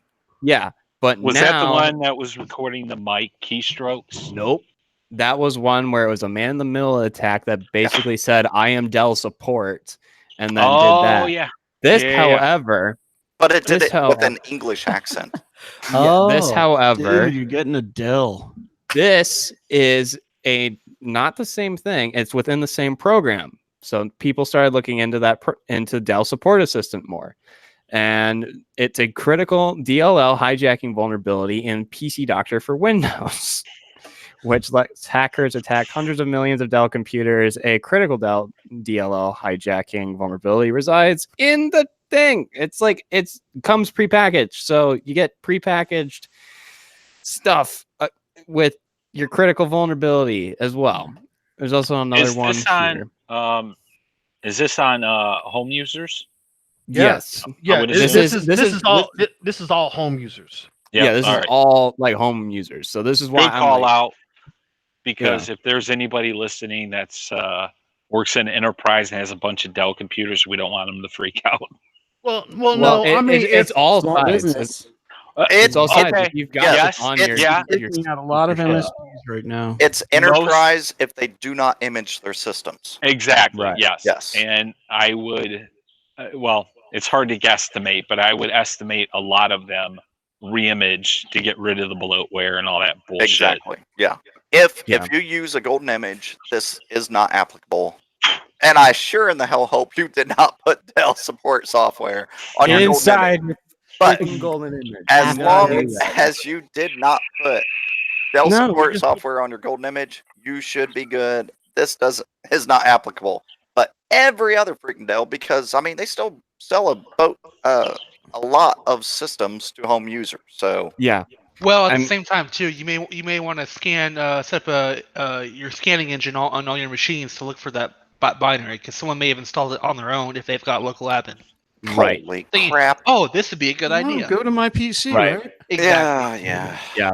That would be crazy. Yeah. Fishing. Please So don't like do that. fishing campaigns, all this other stuff. Like there's a way to get it on there.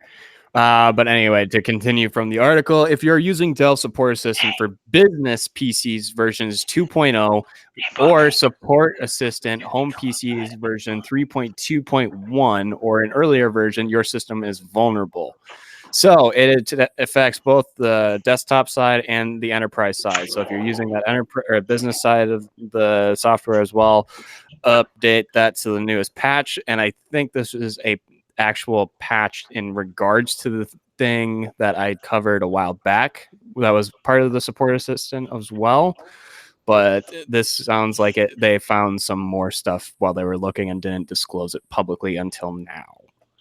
So possibly That's can cute. get a demo of it up and running and try to do it this weekend. But I have my lack of faith is disturbing in myself to do. So that's vulnerability of the week.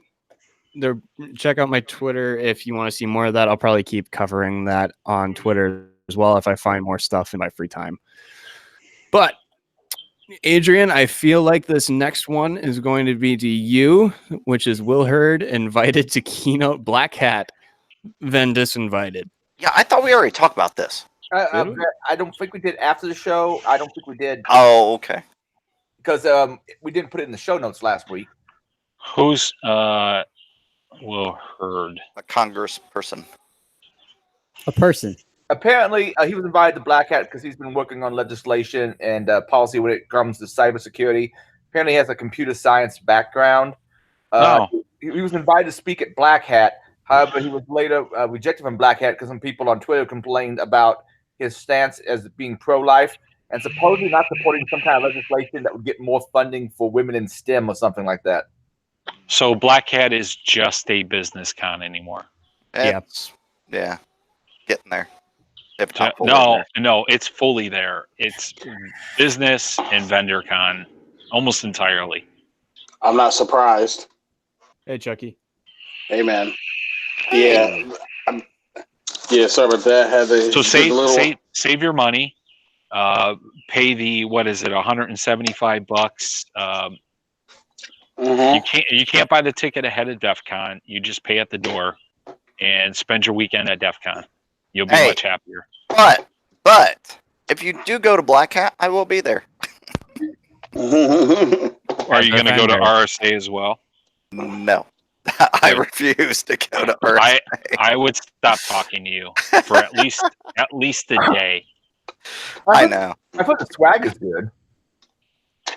RSA? Yeah, you always need more USB cables and pins.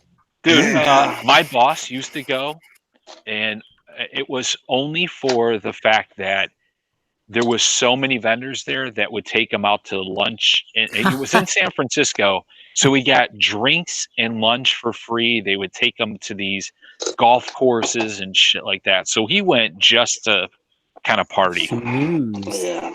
And that's what I did like 10 years ago. But I mean, honestly, I have zero desire anymore to go to San Francisco. I mean, It's a dump. yeah. You don't want to wear your sandals through the San Francisco streets? I do that no. How do you think it's always I like get the chipper? joke. Well, Dude, yeah, and it could be you worse. have toes like a hobbit who got lost in a cave, I mean, and his feet were waterlogged. I mean, They're beautiful, aren't they? I saw some lady was complaining because the dog stepped in human poo. Hey, Yes. I They can't have even the, talk. poo-poo patrols, right? I can't even talk about feet. My feet are rough. His toes, your toes look like old buckeyes that've been sogged in water. It's a beautiful thing. I must agree. Anyway, Beautiful. if you want to know more about Will Hood, I have a link on there. The other one is Google and suppression. Apparently, someone's been caught on camera from Google. Now, yeah, it comes from Project Veritas, so somebody tells me fakes a lot of stuff. I don't know about faking stuff. They do do some creative editing, but in this case, we have someone basically seeming to say that they deliberately suppress conservative YouTubers via the algorithm, and that their idea of fairness is different than other people's idea of fairness. And, Isn't this well, correct me if I'm wrong. Is this this is something that's been ongoing, right? Yes. Yes. And I just seen somewhere a Project Veritas thing with Pinterest where it was like confirmed. Yeah, Pinterest is a different issue because that's not Google, but yeah. But I mean, still, it shows the level of censorship that goes on in these big Silicon Valley firms. There's apparently an email that got leaked that's inferring that, well, I think it inferred that Ben Shapiro, PragerU, and Jordan Peterson are somehow Nazi related. Jordan Peterson. Clean your room. Wash your penis. What? What? Hey, those are both good advice. What? Yeah, it's Jordan Peterson. It's like good life advice. One should wash their penis. Clean your room. Wash your penis. You should clean your room. You know what? There is a lot of wisdom to that. Small tasks, repetitive small tasks that you want to do on a daily basis does help one become more disciplined. You start small, cleaning your room, then it's the next step. Once you get it all down, it'll build you into a disciplined person. You just got to do those little things every day. It's true. No, I know. Yeah. It's the meme. Not that I would ever read one of Jordan Peterson's books, but I have one of the audiobooks. I haven't actually finished it. He's like the dad that all the millennials didn't have. Oh, that's what it is? Yeah, I was a millennial. I'm a millennial. It was a millennial. Jesus. Was a millennial. I grew out of it. Here. He's had a couple Leveled of up to takes. boomer. He's had a couple of takes that I really didn't appreciate. Oh. Yeah, his takes. Some hot takes. I remember there was one during the Kavanaugh hearings that people didn't like. Yes, that's the one. So Google's just censoring and nothing surprising, really? I suppose not. No. Business as usual. I mean, they've been doing it for a while, and just, when it's laid out in front of you, it kind of, hits you. Also, they have a tendency to use really shitty algorithms for detecting things.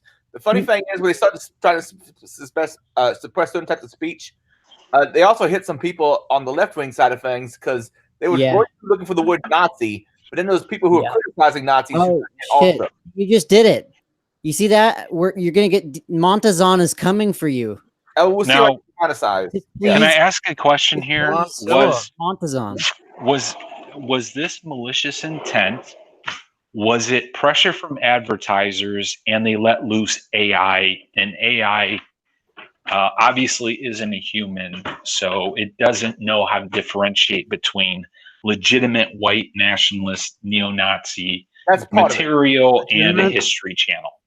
That's part of my understanding. The thing I think is that what I don't understand about this is that Google's freaking huge, right? Like all these media outlets and people, they're like way smaller than Google, yet they bow to them. I don't get it. I don't know. Google's pretty big. Because the reputation is everything, and the media the media is way bigger than Google. They have much more power.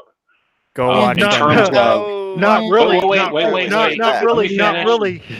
me finish. Ratings. Let me finish.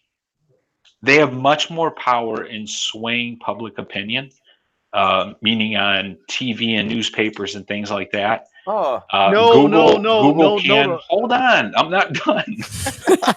He's still working towards Google- it. It's going to be an hour. Yes, no. Google can suppress news and drive articles down. So they do hold that sort of power, especially on YouTube, where they can select what types of news gets to the top. But the media can fight back pretty hard. Sure. They can influence Congress and bring them in front. Yeah, they definitely still hold some power over the baby boomers. I would say YouTube and Google still Quiet, you. influence Congress as much or more than generalized media. Yeah. But you guys are forgetting the main thing: the fucking AdSense revenue. Right. Yeah. The moment Google says you no longer get AdSense revenue from us, You don't know how we control media in Soviet Russia. See, I've heard though YouTube is actually still operating at a loss. There is yeah, it still is. Yeah. There is some media attacks on YouTube though, because I've seen an article a while back. This one guy claimed that he was radicalized by YouTube. We actually listened to it. It sounds like he was listening to ideas from both sides and eventually decided to become more leftist than on right wing. And I didn't get that story. Believe it. It was like I was radicalized by the right wing, and then I kept watching it, and now I'm left wing. And as far as he went was okay. The TradCon, he said, and he dated like a conservative Christian woman. I mean, it was pretty. It's a lame fucking article. I don't know. Yeah, I read that. Maybe maybe some fuckery's afoot. Who knows? No, maybe he could be an actor, but I think part of it is the mainstream media is just upset that someone's eating a piece of their cake. So, long story short, we should all be moving to BitChute and DLive. Yeah, dude, I went to BitChute. I joined Minds. I joined Gab, but Gab is it's a right-wing echo chamber. It's an echo chamber because the normal people haven't joined yet.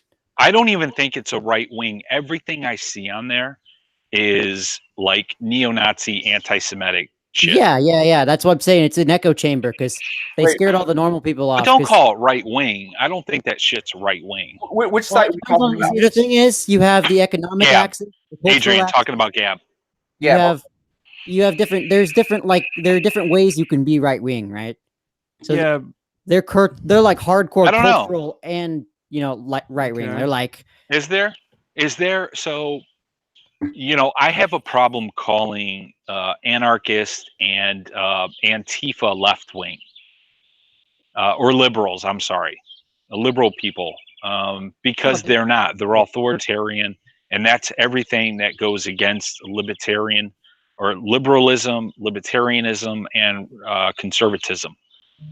Like those extremes are not part of the major two parties, with libertarian being a follow-up third. There were always those types of crazies. And I really have a hard time, saying, one of somebody that shoots up a synagogue is a right-wing person. You know what I mean?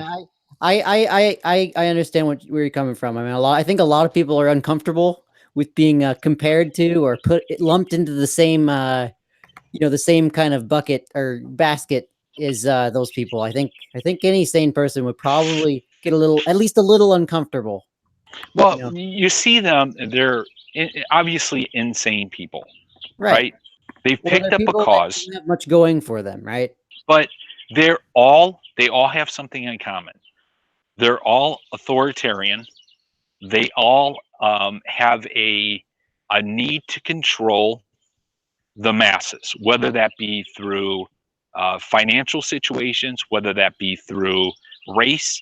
It's all the same thing, just different objectives. Well, I mean, libertarians and your conservatives, they aren't typically the violent types, right? So yeah, it's going to be these kind of violent radicals that are going to be on either on both sides. Yeah. It's those are the ones that make all these waves. I feel the alt-right as being SJWs for white people. Oh yeah, and they for sure are. And some of them support socialist policy. Hell, if you read the manifesto of the guy who shot up Christchurch, he was an environmentalist and seemed to have empathy for sympathies for socialism, had a problem with capitalism, had a problem with conservatives. Oh Dude, yeah, no, watch any of those Yeah. alt-right channels. I don't know if they still exist on they YouTube. call the Trump supporters, they call them like MAGA-peds or something, and they say that all the conservatives are How are they still considered alt-right? what? They're not. Well, because they're They're the not. alternative. It's a term. So Yeah, but- there was a quote. But is the media Adrian, and everybody like Adrian, saying you that might be they able are to pull this alt-right? up. It's just some term that Richard Spencer made up. It's just some Right, term. here's the deal, that- The media Adrian, you could probably find that clip from like the 40s or 50s where the guy is basically saying, you know, your enemies, call them fascists, call them racist, call them this, and it will eventually stick and you'll discredit your enemies. Here's the deal. That was a tactic of the Communist Party. That's what they do. The media calls everybody and their brother alt-right. They call Doug Avocado alt-right. They call Jordan Peterson alt-right. The media doesn't know what the fuck it eats What's your penis? a lot of their time. Or even a white ethno state, then they're not alt-right. Or even going as far as to call them far right. Like, what the fuck? What is far right? There's an exception to what I just said. You're way over there, man. You're way over the hill, man. You're just crazy. All right.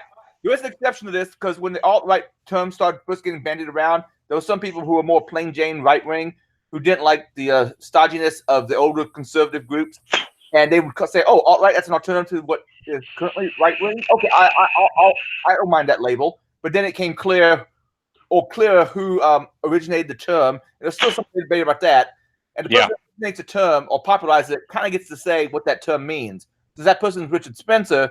Pretty much, if it's not someone looking for a white ethno state, then they're not really alt-right. But the media calls everybody and their brother alt-right, even if they're like a traditional British liberal or something like that. Because the media all those efforts can die for all I care. I like them as much as I like the far leftists, the ones that are screaming for socialism, that throw milkshakes at people, that dye their hair various colors, and make everything a hugely dramatic issue. Both of them I'd like to see fired out of cannons. I hate this stuff. I'm fine with that idea. And you know what? Load Trump into that cannon as well. Oh, but he's like a big, cute, orange, grumpy tabby. Nah, I don't know, man. Side note, when is the Democratic primary debates? Sometime tonight. Oh, it is tonight? Well, it's not the primary debates, but it's debates, right? Yeah. Yeah, but I don't think the first primaries start until February of next year. Apparently, Biden and Sanders, though, aren't in it. Aren't those the two front runners? It's Biden and Warren, I think, are the two front runners. Yeah. Yeah, I plan on voting for Warren in the primaries. I wouldn't. So Warren in 2016. Oh, it's already on. I would have completely voted for her then, but she has shifted so dramatically as the it's once she found out Democrats, she was actually an Indian. Dude, I think it's as the Democrats have become more and more radical, she had to go along with them. She's calling now for like gay reparations and what? You know. Yeah. Oh, yeah. Look it up. She's calling for gay reparations, and it's like not like you're calling the reparations gay, but like actually, dude. Man, yes. I So there's a lot of talk about black reparations. Coleman Hughes. If you haven't seen him in front of Congress or listened to him on the Fifth Column podcast, something you should do. That kid. If he wasn't right wing, he'd be the heir apparent to Ta-Nehisi Coates. He's eloquent, a lovely writer, and he's like 20 years old. He testified in front of Congress about reparations, and it was moving, and all that good stuff. So check him out if you haven't had a chance to. Coleman Hughes. Dude, I'm voting for whoever's going to be the lowliest debate. Huh? I'm voting for whoever's going to be the lowsiest debates. Dude, there's nobody going to be running against Trump on the Republican ticket, I don't think. That's why I'm saying I think Warren versus Trump in the debates is going to be the funniest shit. Elizabeth Warren's gonna be funny. What about No, she's not. Cortez? No, Have you she's ever- not. Have you ever because seen she her on makes a real fool of Instagram? herself. Have you ever seen her on Instagram? She is so cringeworthy. Yes, exactly. I mean, yes, that's my point. She makes a fool of herself, and it's entertaining. It's not entertaining. Why are people thinking that shit's entertaining? It's like, Grandma, stop! Don't. Nobody cares if you can drink a beer. I mean, to a point. I'm gonna have a beer, and then she grabs her husband's butt. No, No, that's Biden. Dude, didn't Biden kiss the girl on the forehead or something? I did a bunch of things. Tons. There's a compilation of him Multiple. doing creepy yeah. things. Multiple women and Once girls. you find out you're 164th Native American at best, and technically it comes back as South American. Then again, Kennedy was worse than Biden. You know who would be funny is Biden in a debate with Trump where they talk about beating each other up. Here's my That'd thing. be funny. Once you find out Monday night rehabilitation. once you find out you're only 164th Native American, technically South American at best, you think you would have been quiet and said, let's let it, over. I love that. Bring that up as if some kind of proof. I'm like, that is terrible. Not to mention, she doesn't understand the nature of the wage gap, and she essentially seems to want to buy votes from a lot of people. I like also. Did you see how she went on Tariq Nasheed's little thing and like she got roasted so hard? Yeah. Oh, that wasn't Hey, that Tariq was amazing. Nasheed. That was. Or was it someone else? Oh, that was crap. Useful Idiots, right? I thought he was on there. I Useful thought Idiots like I thought Warren? Tariq Nasheed was on one with her too. I'm pretty sure it's Tariq Nasheed. Okay. She got it from the other show too. Like Probably. Oh no. You know who I'm thinking of? Kamala Harris on the Useful Idiots, and they're like, you talk about being all black and pro-black. Why'd you marry a white guy? What about some of the stuff that AOC's saying? She's not running for president, so I don't care. Dude, Okay. ignore her as much as you can because that is just a fountain of depression. She's not going anywhere. Her political career is probably just going to be representative, and that's going to be it. Yeah, it's sad whenever you look at a Twitter channel that is a parody of hers, and you cannot figure out whether that is actually hers or the parody. Dude, they banned it. Well, because they said it was too much like her. It wasn't that's what the parody check mark's enough. for. That's what a parody is. You go if you're being imitated. You go and you ask Twitter nicely. You say, "Hey, someone's imitating me. Give me the check mark, please." AOC is kind of like Bernie Sanders. She falls in a certain crowd and people just absolutely go batshit crazy over them, but they don't amount to much at all. I mean, I just love people who just donate tons of money to Bernie Sanders and didn't even make the fucking primary. Yeah, but Bernie doesn't What do you stick in expect? his foot in his mouth like she does. Bernie Smart. You want to hear what a friend of mine refers to AOC if she copies his, probably not. She copies his agenda. So Bernie Smart, he came up with an agenda. AOC copies it, and then she's like an amalgamation between Bernie Sanders, Donald Trump if he got into a moped accident without a headgear on, and a Valley girl. Like seriously, hearing her talk about the Holocaust and then deny talking about the Holocaust, and then you had the media defending her and saying, "Well, she was talking about the Holocaust," and then people offer to send her over, overseas and actually see the camps and everything else, and she refuses. Yeah. I remember that. Yeah, I mean, it was within the last 2 weeks. So, dude, why aren't Tulsi and Yang more popular? Because I don't like them because of their Second Amendment stances, but they seem Who's that? Than the rest of them. Tulsi Who's that? Tulsi Gabbard. Yeah. Andrew Schultz and Tulsi Gabbard. No, you know who Yang. who I'd vote for? Dan Crenshaw. Crenshaw all the way. Yes. Crenshaw would get my vote. Trend for immediately. press. Yeah. Do it. Yeah, if he ran, I'd vote for him. And that's a number 4.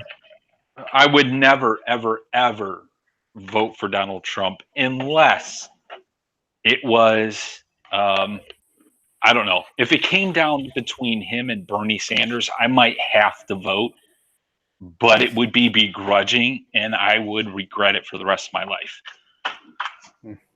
I begrudgingly voted for Mickey Mouse last election.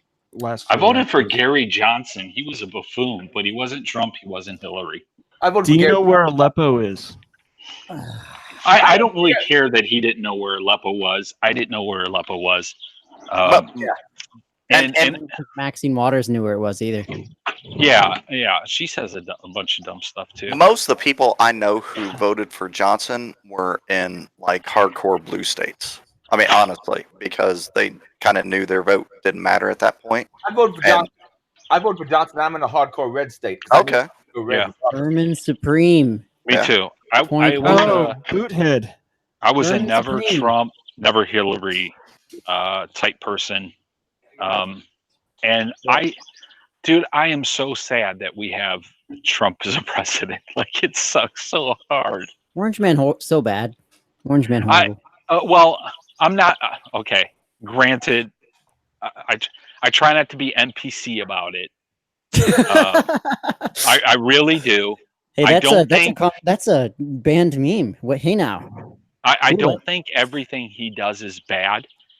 I just think when you're going to introduce a policy, when you're going to make policy recommendations through Twitter, there's an issue. I'm going to deport millions of illegal aliens. No, the best part is that those raids were supposed to be secret. Like that. I mean, but too, not fully casting support on his side. I think he is still under Obama's numbers by far. So. Oh yeah, no, that's the funny part. He talks all this big talk, but yeah, it's if anyone who supports him at this point is kind of stupid. They're uninformed. Because from a deportation perspective, or just I just want to throw that out. Quite a few perspectives, yeah, but yeah. Well, and it was going on for legitimately years. The border crisis, the issues happening on the border, have been going on since like the 80s, and it's all of a sudden now an issue because a Republican's in office. Well, yes and no. I mean, the Democrats for years have been saying we're going to build a wall, we're going to build a wall, and I mean they did, and Joe Biden, all of them said that we're going to, but now we actually have like ISIS individuals. Like, I mean, even today there was a news story: 4 confirmed ISIS people picked up, like trying to cross the border. I mean, there actually are individuals coming in now, not only from South America but coming over from Africa. Obama said trying to cross the wall. We are a nation of laws, and they need to come in through legal means. Yeah. He said that. Yeah. He also had the quote unquote concentration camps on the border. Yeah. And it was kind of found out that some of the pictures that the news was using were pictures from the era. Obama era. So tell me this. Tell me this. They are concerned about what's happening on the border all of a sudden, right? And you got Wayfair furniture that's sending beds down there to make them more comfortable. Yeah. And they block it. Do you hear about the employees walking out at Wayfair? Yeah. Yeah. I thought they were just what I need. That was just really stupid on their part. I mean, but like, why would the for me, I see that, okay, well, yeah, people have to be detained. Like, I've been detained before in certain circumstances. Am I being detained? But, like sending bedding down so they can be more, like, I don't see that as a bad thing. Like AOC, the only thing they would ever be happy with is completely open border and quick path to citizenship. That's the only thing they'll ever be happy with. Yeah, and the majority of people I know who actually came here via illegal means, like, I mean, I do know some who came here legally and still are for open borders, but the majority I know are not for, like, a straight open border. Like, they had to go through the process, and most of them feel like people coming here should also have to go through the process. There should be a vetting. There should be a background check. There should be a feasible way of doing a background check.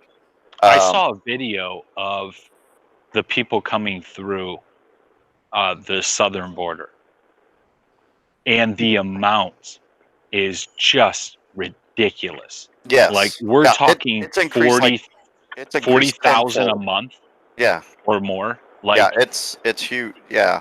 Like and the- what they do is, what are they supposed to do? Just let them through?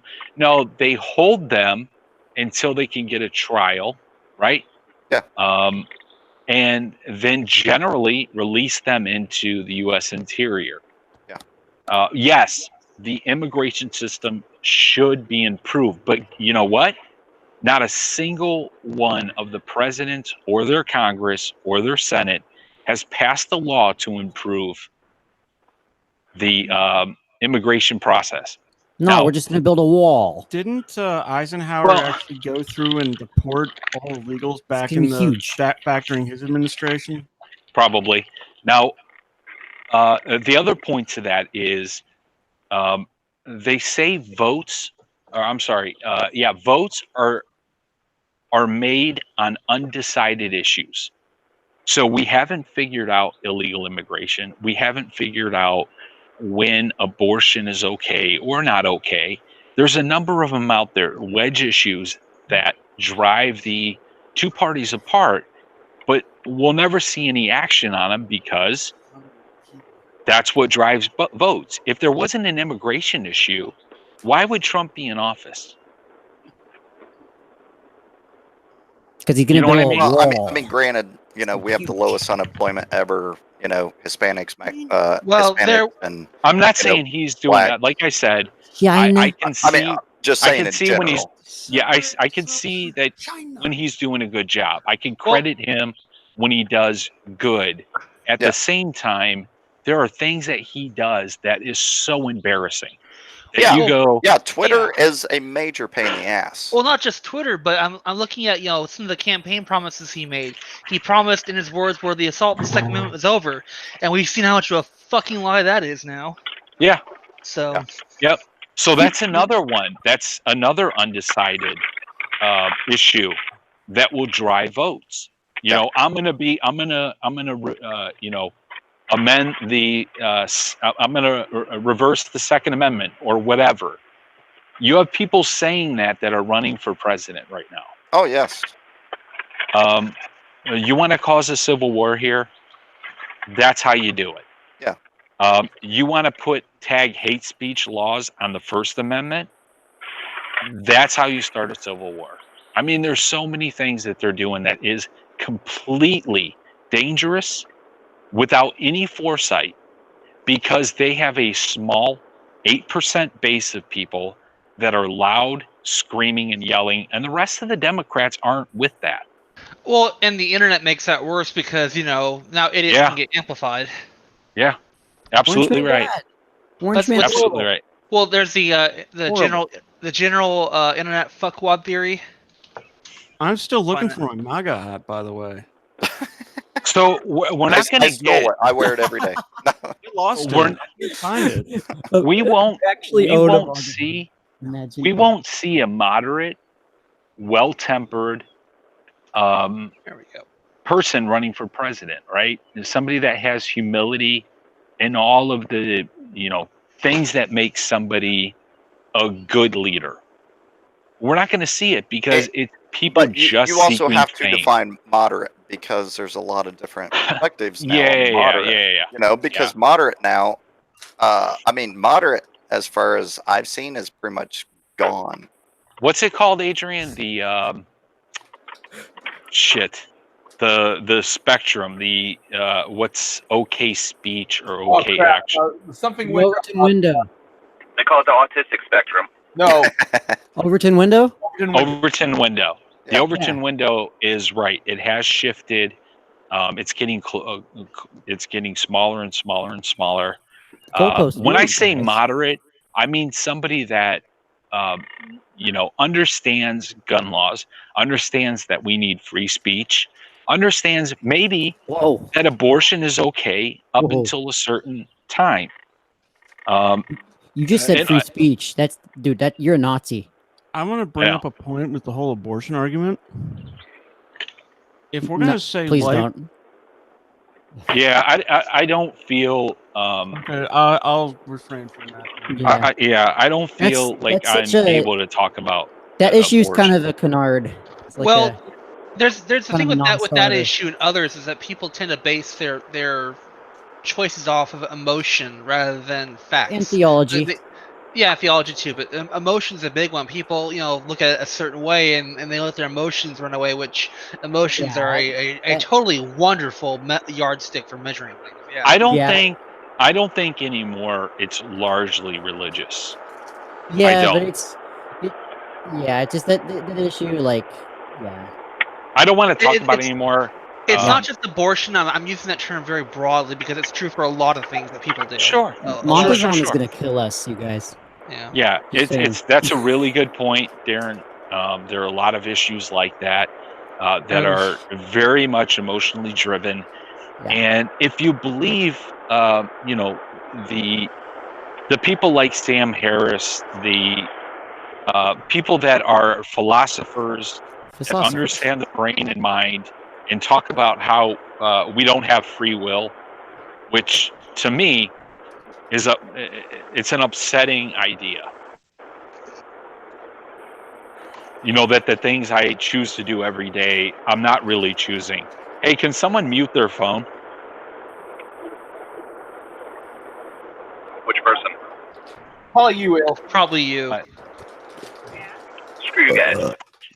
That did it. Yeah. Sorry. Screw you guys. I'm muting my phone. I'm getting him.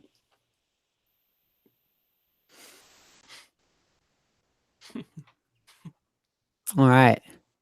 So, you guys still there? We're still here.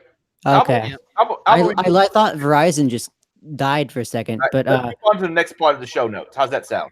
yeah, I like that idea. I think that's a good idea. No, let's talk more about abortion. Jesus Christ. Let's abort number 5 and go on to number 6. All right, let's all right. All right, so Facebook. We got some Facebook news, non-news. No, more samey stuff. All right. All right, tell us about it. If whoever actually put it in the show notes. I don't know who put it. Mobile espionage. So Facebook is a social, it's a social platform where people can talk with their family and friends, and it's this new kind of concept where people get together and they share their thoughts and agree with everything. First paragraph: a proposed class action lawsuit against Facebook will move forward after a judge disagreed with the company's contention it should not be held liable for failing to protect users' information. So apparently, someone get leaked?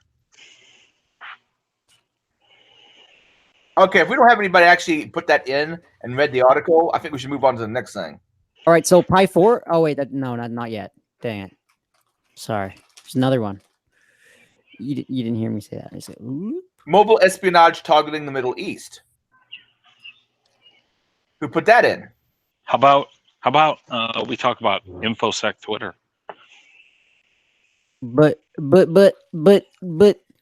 my Raspberry Pi 4 that I just got. No. Go ahead, please. Please talk about it. It was a joke. Look at that. Yes, it's another ARM-based computer. Ah, baby. Look at it. Let me get it in focus with my potato camera. Oh, dude, wait like a minute or two. Did we already hit any other stuff? Oh, yeah. Oh, fuck that. Put that on. I can't wait till he blinks some sweet LEDs. Oh, yeah, baby. You know it. I'm going to do it at gigabit dual HDMI speeds with my... Yeah. Oh, yeah, baby. There it is. Okay. So I got one. Andrew. Scratch the itch. You're done. Yeah, Tux. All right, just on the Raspberry Pi 4 as well as I understand it, a few form factor changes. For instance, it's got dual micro HDMIs instead at 4K. At 4K, it's still one HDMI. They also, instead of using micro USB power, it uses USB superpower. Of course, processor has some speed increases. Adrian, are you driving? No, I'm not driving. That's fucking Will again. Oh, well, mute your damn phone, whoever's driving. Fuck face. It's hands free. I can't touch it. Okay, you're muted now.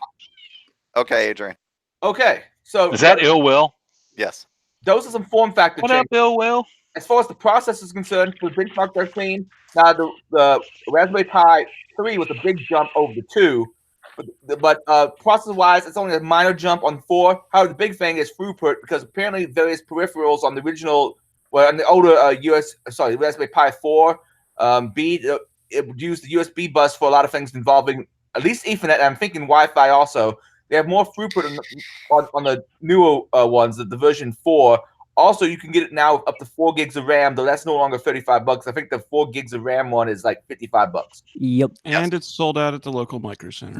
No, the 1 gig isn't. At The least 4 gig. Oh, you got one already? No, it's not in stock yet. It doesn't ship till August Okay. 1st or something. I checked Micro Center before I Like- left work, and they're And sold out. and it's still running like 32-bit architecture, right? No, it's 64. Is it Pi 60? 3 Why won't they let us go up to like at least 16 gig? Come on. Thank you. They're getting there. I think there Thank was you. some leaked info about that there might possibly be an 8 gig, but they kind of scrapped it. I don't know if it's coming or not. But I mean, that's they've- what I'm really hoping for, because like once you get to 16 gig, like the second thing I threw on here, ESXi. So Virtually Ghetto had a story where at VMworld Europe keynote, the CTO of VMware, they ended up having an ESXi ARM build. that just is madness. Holy crap. Like, honestly, like if they can get the memory up on the Pis, that gets stupid cheap. And I mean, I wouldn't. We've had Well, KVM on if- How about you guys just say fuck the Pi and go with the Odroid like me? eh, Join the How do you port your Odroid. x86 stuff I over did. If you got x86 VMs, You got KVM running on the N2 yet? I couldn't get a kernel working with that yet. So On the NV2? no, on the Odroid N2, I got one of those guys. Couldn't get KVM running. So The $50 ones or whatever they are. I got the 4 gig of RAM one. The Did Ill Will mute himself, or did someone damn mute? you, Tux. no, I muted him. All right, I can't unmute him, so later on you will have to unmute him. No, I can't unmute him. He will have to unmute. Oh, he just did. Oh, okay. Yeah. Yeah, So- he's not driving anymore, I guess. So we've had actually KVM running on the Pi for like a couple years now, since the Pi 3, because I think some of the I think most of the higher end ARM processors, or the mid range or whatever, since the A15 have all had KVM supported, or the virtualization extensions. So it's just up to your kernel to IBM's been doing it implement for it. much longer. right. But this is ARM, and it's kind of exciting. So But Yeah, this but is if you wanted a more memory, I'm not sure. I'll try to. Did you say you couldn't get KVM on there? on the N2, that's the new AM Logic SoC one, and that one, its kernel is a few point releases behind. It's I think they have like an LTS of 4.9 or something. So I had the downloaded it from the- eMMC N2. Yeah, I unit. used the UMC on the Okay. 4 gig model. Did you Now- get KVM running? I've got the 128 gig model. Yeah, it shouldn't. You just pop the module on. Now, Tuck, Wait, yours is did you say you have the N2? Yeah, I have the N2 eMMC And version. you said you, I've got a couple of them though you that I built like pen test Dropbox on. You got um, KVM running, or you did not? I did not even try to get KVM Okay. on it. Because I Yeah. rebuilt the kernel and I got KVM okay to say, yes, you have KVM enabled. But then when I try to run QEMU and actually add any devices to the emulated CPU core, it was giving me trouble with interrupts and saying that, I don't know how to manually build a kernel with KVM. So I tried it, like half was there. And then, I couldn't actually attach like any PCI devices or anything to the VM. So Now, it was, now My can you cluster My handle KVM? should be I don't know.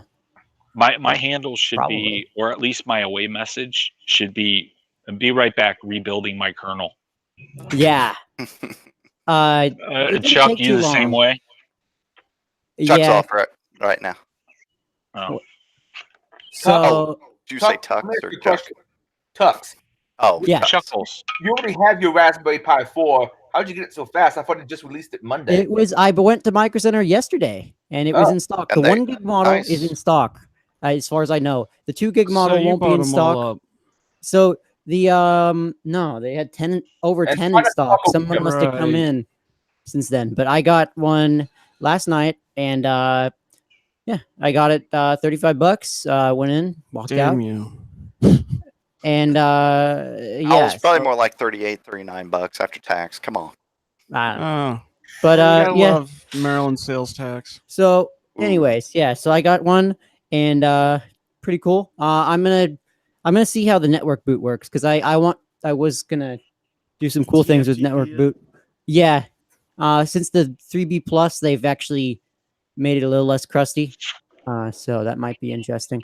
I mean, I need to get back in and redo my Twitter What? bot. Maybe use a newer Raspberry Pi, but they changed some stuff in how you use the Twitter API, and it broke my old code. I'm too lazy to fix it. Did they switch off, or did they just deprecate that version of the API completely? They switched off some oh crap, what I can't remember notices. I can't remember what the terminology was in the API. I have Raspberry Pis from most of the generations though, and I don't use them. So I got ones. Eventually. I got B's, B pluses, 2.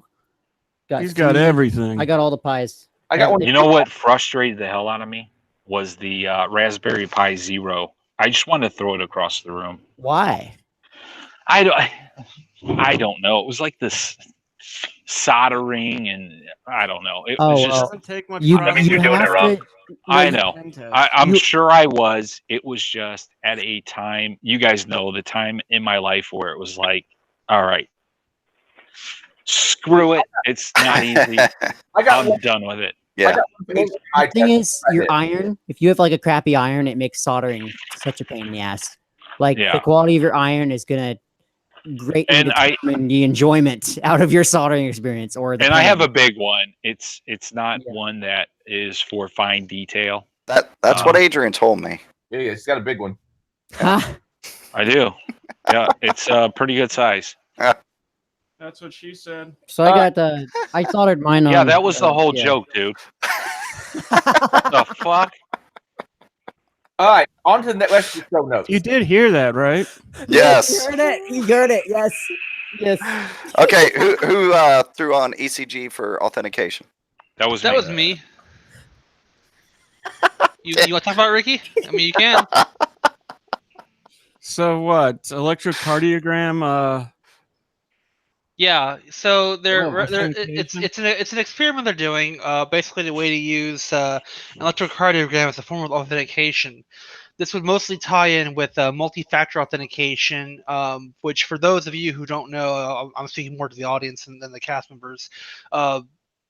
Multi-factor authentication has to do with something you know, like a password, something you have, like a smart card, something you Yeah. are, like a fingerprint, and also somewhere you may be, like a geographic location. Or something you have that's That's connected what I to the said. internet. That's second. Well, it's something you have, like a smart card, which is it's a smart card, a YubiKey. I mean, they all fall in the same category of something you have. I But- like your face. Or like those 'cause old your RSA image- keys. Your picture on here, Darren, Yeah. is the face I imagine you looking at the screen when he said something you have, and you look like I already said that. It's the same find icon I've something had you since have. I've been on here. Are you? I know. Are you Yeah. not listening to me, sir? But so they talked about using a way to use ECG, which is another form of biometrics. So basically, the ECG is the measurement of your heartbeat and the various waves it gives off and various signals it gives off. It's all the electrical signals that your heartbeat gives off, which is true. It does change over time. Major events such as tachycardia or arrhythmias or even stress. Well, I mean, stress. It takes a significant amount of stress to change it, but big life events, things like that. Getting older will also change it. So it's one of the things you have to adjust over time. But it's true with a lot of biometrics. Your fingerprints, you'll gain and lose fingerprints because your fingers get cut or bruised or whatever. It'll alter the whorls on your fingerprints. You melt them down like David Carradine. Well, you could do that too, yes. Yes. But those are things that'll change. So it's another way to help improve accuracy for that factor of something you are. because again, fingerprints can be fairly faked pretty easily. I mean, hell, what was it, a decade ago? The Chaos Computer Club lifted Angela Merkel's fingerprints off of a wine glass using glue on a piece of cellophane. So that's all it took to lift fingerprints off of there.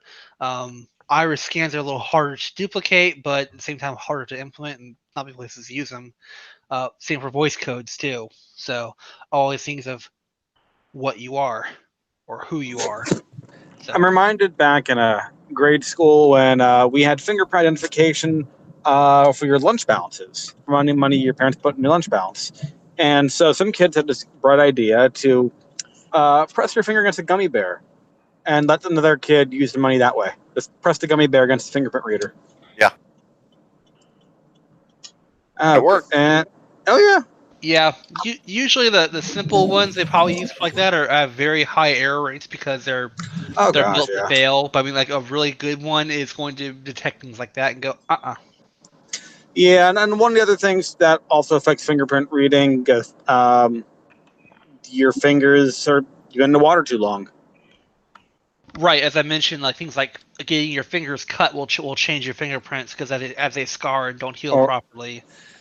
Or is wrinkled with them? Yeah. Wrinkled, yeah. At the same time, too, with the ECG, as you suffer traumatic events in life, such as arrhythmias, or you get older, they will also change. So it's one of those things you have to adjust. But at the same time, too, the more factors you have, the more reliable it could be. Because if your fingerprint is 90% confidence and your ECG is 95% confidence, well, that's a pretty good pretty good chance. Whereas if your fingerprint's 95, but your ECG is only like 3%, well, something's fucky here. Yeah. Yeah, it somewhat reminds me of the FBI's biometric database. I see that in the news every so often, and has like 40-something different metrics to try to gather on as many people as possible. Multi-factor authentication tends to be favored. The more factors you got, more reliable is what I mean. Yeah. Obviously, it's still experimental, so just kind of watch this space and see where it goes. I think it'd be interesting because it's again a lot harder to fool than fingerprints or voice recognition, things like that. Well, I'm sure we'll see. I mean, retinal scans have been fooled, though. That's not exactly in a very cheap way, but they've been fooled. Oh yeah. Yeah, it'll definitely be interesting once we start pairing up biometrics more, because right now I don't know hardly anybody who's pairing them. They're either doing one or another, they're doing one-offs. Well, I've heard of some places, like for example, if you're in a man trap, they usually make you do a fingerprint scan with a key card scan, but I've heard some of them will actually implement like weight mats to see like not just do you weigh the right amount, but also how do you stand on it too? How do you shift your weight? Because everyone has a different resting stance. Yeah.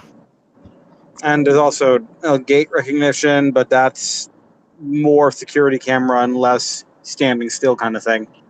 Right.